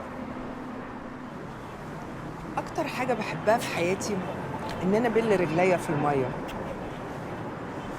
فبابا قرر إن هو ياخدنا نتمشى على الكورنيش، فكنت ماشية على السور جنبه، فقال لي استني هنا، هعدي الشارع أروح أجيب علبة سجاير وأجيلك. رجع ما لقانيش. ايه ده رحت فين؟ لقاني على الشط عمالة أرقص وأتنطط في المية وبلة جزمتي وحاجة. حد يعمل كده؟ أنا زعقلي جامد قوي يوميها وشدني من دراعي. بعد كده قرر يصالحني، وداني ملاهي قريبة من البحر بس مش فاكرة فين، ولعبت لعبة صيد السمك، وسبت حصان صغير إزاز. بس كل اللي كان في دماغي إن أنا عاوزة أربط الحصان ده بشريطة حمراء، مش عارفة ليه. فشلني يوميها وقعدنا ندور في المحلات على شريطة حمراء. لقيتوها في الآخر؟ لا، الحصان وقع اتكسر. طبعا عيطت وبهدلت الدنيا طبعا. بالعكس، كان أحلى يوم في حياتي. حسيت إنه بيبذل مجهود عشان يبسطني.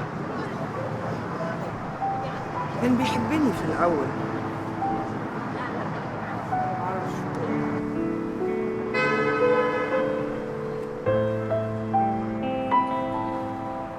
طب قولي لي بقى، مستعدة للمكان اللي بعد كده في البروجرام؟ هنروح فين؟ كان بعيد جدا. امشي معايا بس ومالكيش دعوة.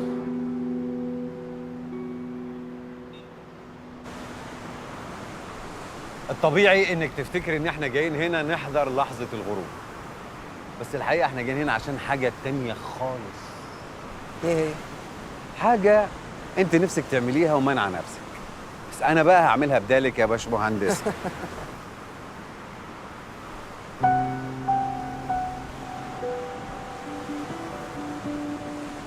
مش هينفع يا باشمهندس.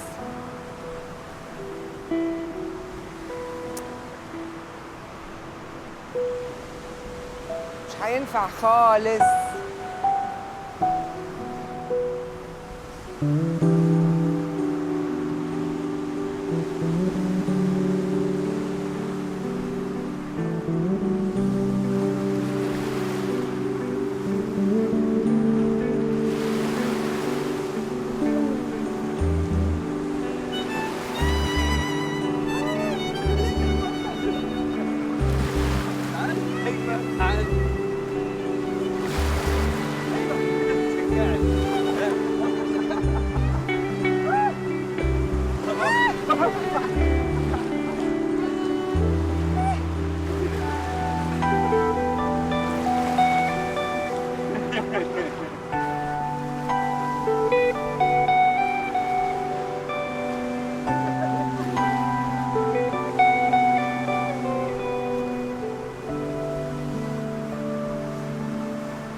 هتضحك؟ عاجبك منظري كده؟ طب اروح اقول للبنات ايه انا دلوقتي؟ قول لهم الهدوم اتبهدلت في الموقع. موقع ايه اللي رمله وميه وبحر؟ انا هقول لاولادي كده. وبعدين انت قمر في كل الاحوال يا ناديه. يا باشمهندسه. باشمهندسه ايه بقى بعد اللي حصل ده؟ يلا عشان توصلي. اوصلك فين؟ لسه فاضل ساعه ونص، يعني اليوم ما خلصش. يا خبر ابيض. لسه بدري، ورانا حاجات تانية نعملها.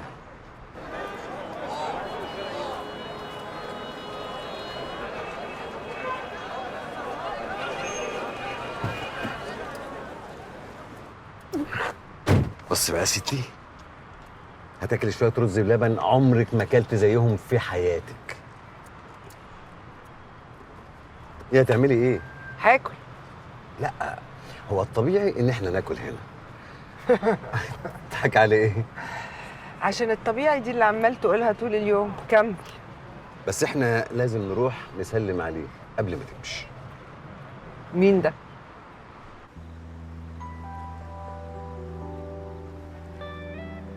حقيقي المنظر رائع. يوم رائع يا حسن. مهما قلت لك انا مبسوطه قد ايه مش هعرف. شكرا بجد. عارفه انا بحب المكان ده ليه؟ بحس انه شبهي.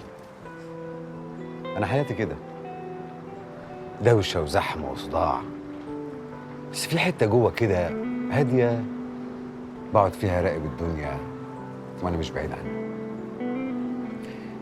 بحس انك انت المكان ده، او احب تكون انت المكان ده. وانا مش فاهمه انت تقصد ايه، بس انت بالنسبه لي غريب وفي نفس الوقت مش غريب. بحس انك شبهي بطريقه سخيفه. لا انا مش شبهك، انت احلى بكتير، مش بعكس. دي الحقيقه، انت من جوه اروع. ده من ذوقك بس. هو انت شايف اللي بيحصل معانا ده طبيعي؟ لا. صح؟ تحس كده ربنا بيشاور لنا على حاجه او عايز يصالحنا على ايامنا.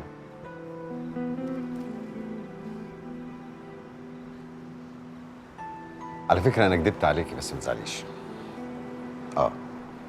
لما قلت لك اني جيت الموقع عشان خايف عليكي، انا كنت بكذب. انا جيت عشان عاوز اشوفك.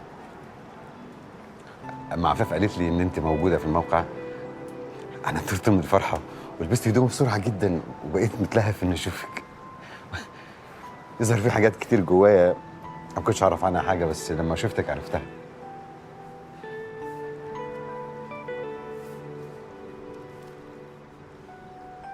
احساس الصداقه ده شيء جميل جدا يا حسن. يلا بقى عشان ما نتاخرش على القطر.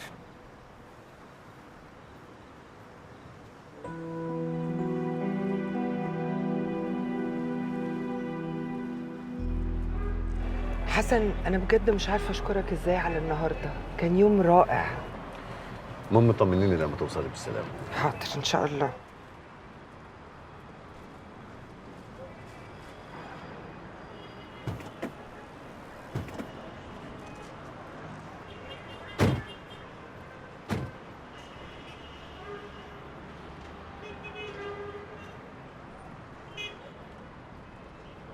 أنا الطبيعي إن أنا كنت أمشي من غير ما أقول لك. تقولي لي إيه؟ أنا كدبت عليك ولازم أقول لك الحقيقة. أنا الصبح لما جيت قلت لك إن أنا ما لقيتش مكان في القطر. أنا ما سألتش أصلاً. أنا اشتريت تذكرة على آخر قطر. معرفش عملت كده ليه، بس حسيت إن أنا كنت عاوزة أقعد. سلام. ثانية واحدة.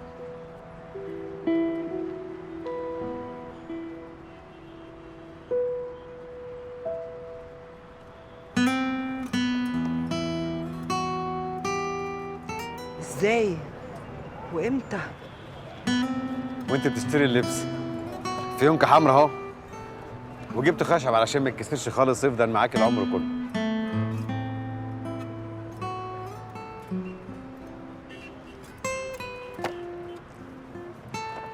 شكرا يا حسن.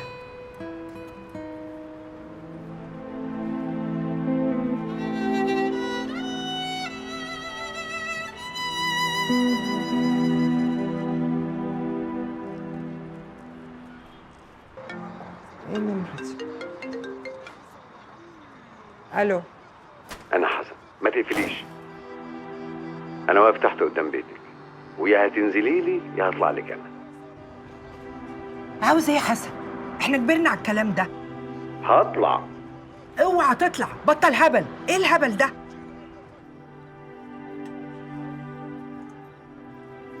انا ما نزلتش عشان تفضل ساكت. من فضلك ما تخلينيش اندم اني نزلت.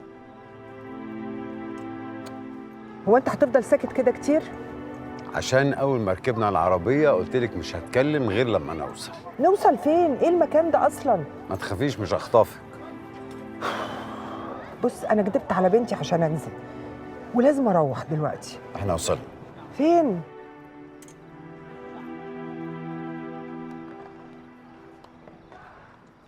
انا جبت المكان ده عشان يبقى مكان مناسب جدا لنا ان احنا نتكلم براحتنا من غير ما حد يسمعنا ولا حد يبقى قريب مننا.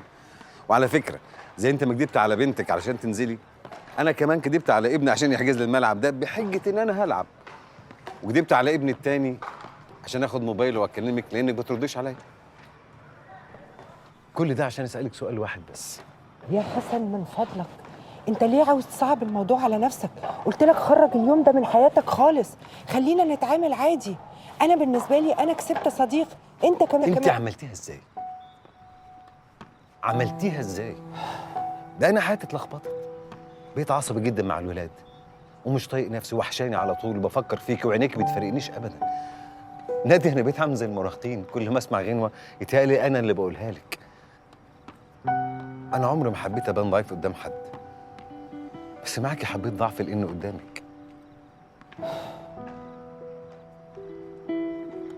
اتعامل مع الموضوع عادي كأنها حاجة حلوة حصلت وعدت خلاص. ما مش كل إحساس حلو احنا بنمشي وراه يا حسن، ما ينفعش. هقول لك يا سيدي أنا غلطت. أنا غلطت لما افتكرت إن احنا لما نرجع المكتب إن أنت هتعرف تعدي الموضوع. إيه رأيك تاخد أجازة أسبوعين؟ تبعد، وهو البعد بيقوي في الآخر. أنا آسفة على اليوم ده، أنا بجد آسفة على اليوم ده. اجازه ايه وبعد ايه اللي بيقوي؟ نادي انت بتحسيش خالص. لا انا ما اعرفش يعني ايه حب. وانا زيك بس عرفته معاكي. لا انت مش زيي، انت مش فاهم حاجه خالص. وانت بقى اللي فاهمه كل حاجه. ما تغلطش فيا. انا ما غلطتش فيك، انا بص في اللي انت بتقوليه ده. انت حتى مش عايزه تبص لي من الصبح. يا اخي ارحمني بقى. ارحمينا انت.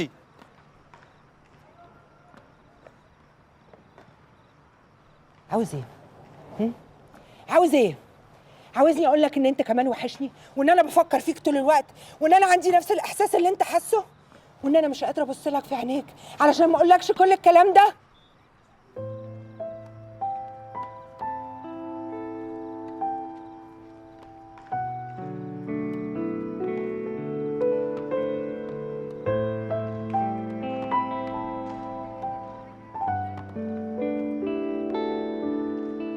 مش هينفع.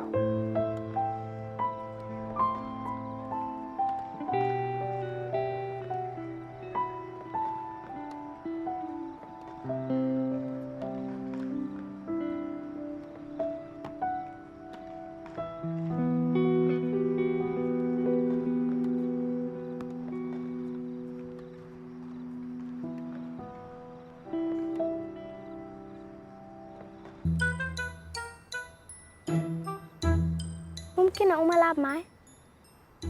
ماشي، بس هو مش ممنوع لعب الكوره هنا؟ سيبهم ينبسطوا. يبقى مرات. علي انت عارف انا لو ما كنتش دخلت هندسه كنت هدخل صيدله. ده شرف ليا يا طنط. علي صيدلي شاطر جدا، وبس طموحه مخليه مستعجل حبتين. الطموح مش عيب على فكره. شفت؟ انا بقول له كده يا طنط. عنده حق يا حسن. هو ايه علاقه هندسه بصيدله؟ مش يعني دي علم رياضه ودي علم علوم، ايه علاقتهم ببعض؟ والله حضرتك كنت عايزه تخش اي كليه قمه خلاص. عندك حق، احنا كنا غلابه قوي زمان. اهلك هم اللي كانوا بيقرروا لك انت تدخل ايه، خصوصا لو جايب مجموع كبير في الثانويه العامه.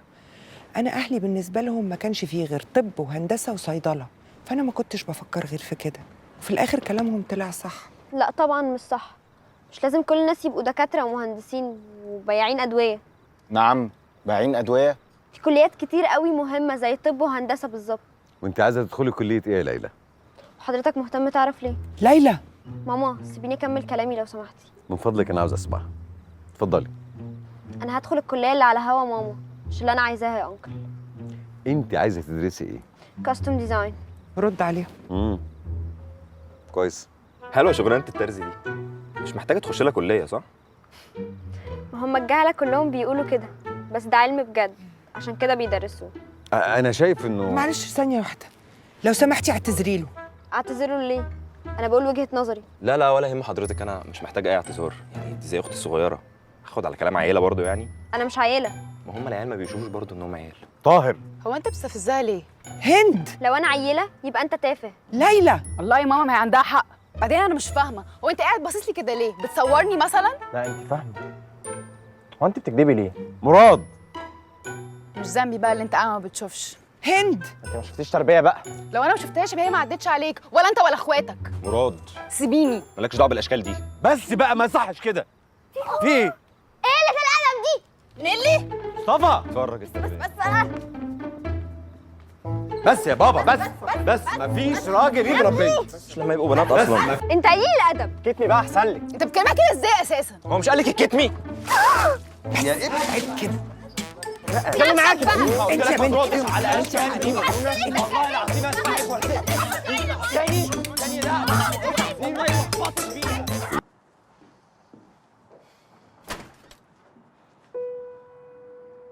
مساء الخير. مساء الخير. ايه؟ هتسيبينا واقفين هنا كتير كده؟ انا واخد ميعاد. وميعاد مستعجل قوي على فكرة. ندخل؟ اتفضلوا طبعا، تنوروا الدنيا. مساء الخير. مساء الخير. مساء النور.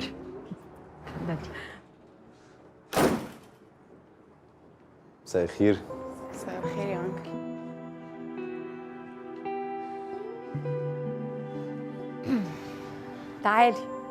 تعالي اقعدي جنبنا هنا يا عروسه. اتفضلي. يا اهلا.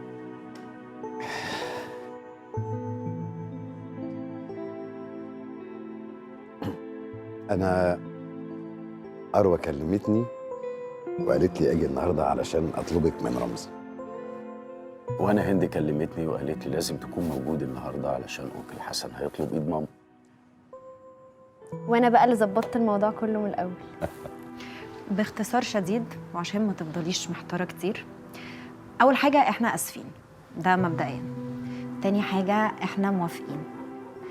وتالت حاجه بقى احنا قررنا اننا نخوض معاكي التجربه دي، والفضل بيرجع لاتنين. خالو اللي جه واتكلم معانا وبصراحه كان عنده وجهه نظر مهمه جدا، وانكل حسن اتكلم معايا برضو وشرح لي ان ولاده ما كانوش موافقين، بس بعد تفكير وافقوا.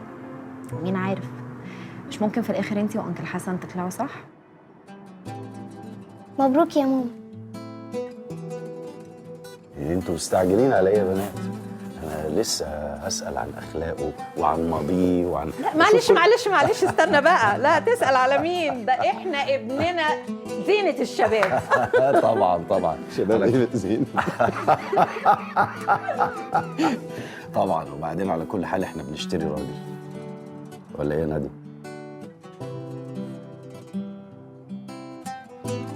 طبعا على ما هتجمع وترد علينا نكون احنا قرينا الفاتحه وخلصنا.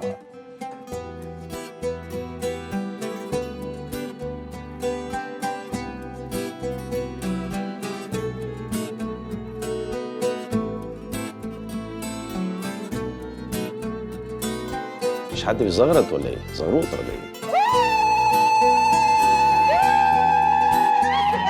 بس ايه مالكوا هفتانين ليه يا بنات؟ يا سيدي دين في العتاقي ماما. You know how I feel. Scent of the pine You know how I feel. Breeze drifting on by. You know how I feel. It's a new dawn. It's a new day. It's a new life for me. And I'm feeling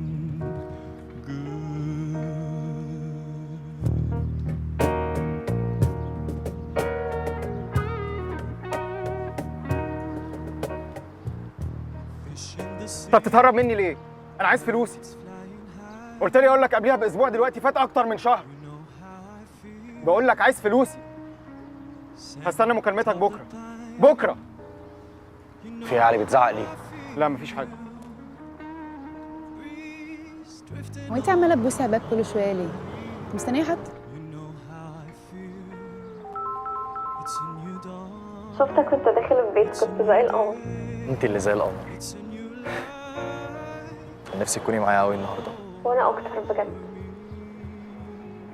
مراد استنى اكلمك تاني. ده ابوك فين كل ده؟ بيجيب عروسته من الكوافير. فير؟ طب اخلع انت. يا ابني افرد وشك بقى. اهو. كده تمام؟ تمام، احلى بكتير. ايه الديكوريشن الحلو ده؟ كرييتيف انت برضه. خلي العريس يفرح. حقه. ما خلاص بقى يا ندى. طب ما تزعقش، في ايه؟ انت عارفه ان انا كلمت يوسف وقلت له ان احنا هنشتغل سوا؟ فعلا؟ غيرت رايي. مش هسألك ليه الصراحة، كده أحسن. على الأقل هشوفك كل يوم. انت هتروحي هناك كل يوم بقى ليه ان شاء الله؟ تفتكر هروح ليه؟ وعشان مين؟ يا ابني كفاية قفش. النهارده فرح أبوك، افرح. افرح وفرح ابويا كلمتين ما يليقوش على بعض اصلا. هاي هاي، ازيك انت؟ كويس. هند مقام اختي. ندى صاحبتي. مبروك. الله يبارك فيكي، شكرا. بس ايه الديكوريشن الحلو ده؟ متقمع فستاني ولا ايه؟ ايه رايك؟ حلو قوي. بس ما قلتيش ليه اساعدك، بس كنت بجد ساعدتك والله. ده على اساس انك بتفهمي يعني؟ افندم؟ لا معلش، هو تيتو بيحب يهزر كده ساعات. ربنا يكون في عونك يا بنتي والله. بس بقول لك ايه، امك هيبقى شكلها حلو قوي في الفرح. اولا اسمها مامتك، ثانيا عقبالكم يا حبيبتي. عقبالك. ثانك يو. عن اذنكم. اتفضلي. لذيذه قوي. لذيذه؟ والله انت اللي لذيذه. انت اكتر واحده فيهم مش سهله. انت اللي سهل يعني؟ انا السهل الممتنع. يا اخويا قولي.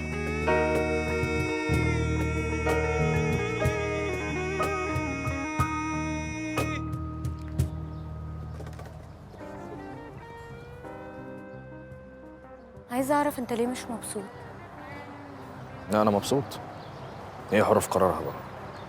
اقعدي مع ولاد عمتي. عندك حق. هاي. ازيك؟ عاملين ايه؟ عقبالكم. الو؟ دورت على رقمك وقلت اكلمك اول لما استقريت. وحشني القعاد معاك. هو انت فين؟ لما اشوفك هحكي لك، هبعت لك اللوكيشن. طيب ماشي، هخلص اللي بعمله واجيلك على طول. باي. مساء الخير. مساء النور. انت الدكتور ايهاب؟ بالظبط.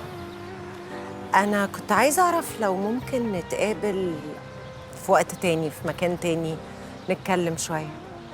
ده بخصوص ايه؟ ضروري قوي تعرف؟ لا مش لازم، عادي. احسن. نسيت اعرفك بنفسي، انا اسمي شاذة. هو مش انت اللي هتتجوزي بابا؟ واضح انت قوي. يا ريت رمزي كان واضح زيك، بس هو مش واضح خالص. لا هو واضح، بس ممكن انت اللي مش عارفاه كويس. لا عارفاه يعني، او على الاقل عارفه كل اللي هو حكيه. اكيد في حاجات انت عارفها، وهي دي الحاجات اللي رمزي مش راضي يحكيها.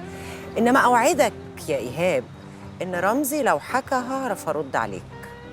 شفت انت وضوح كده قبل كده؟ بصراحه لا. يلا يا جماعه، العروسه وصلت. يلا.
خليني جنبك، خليني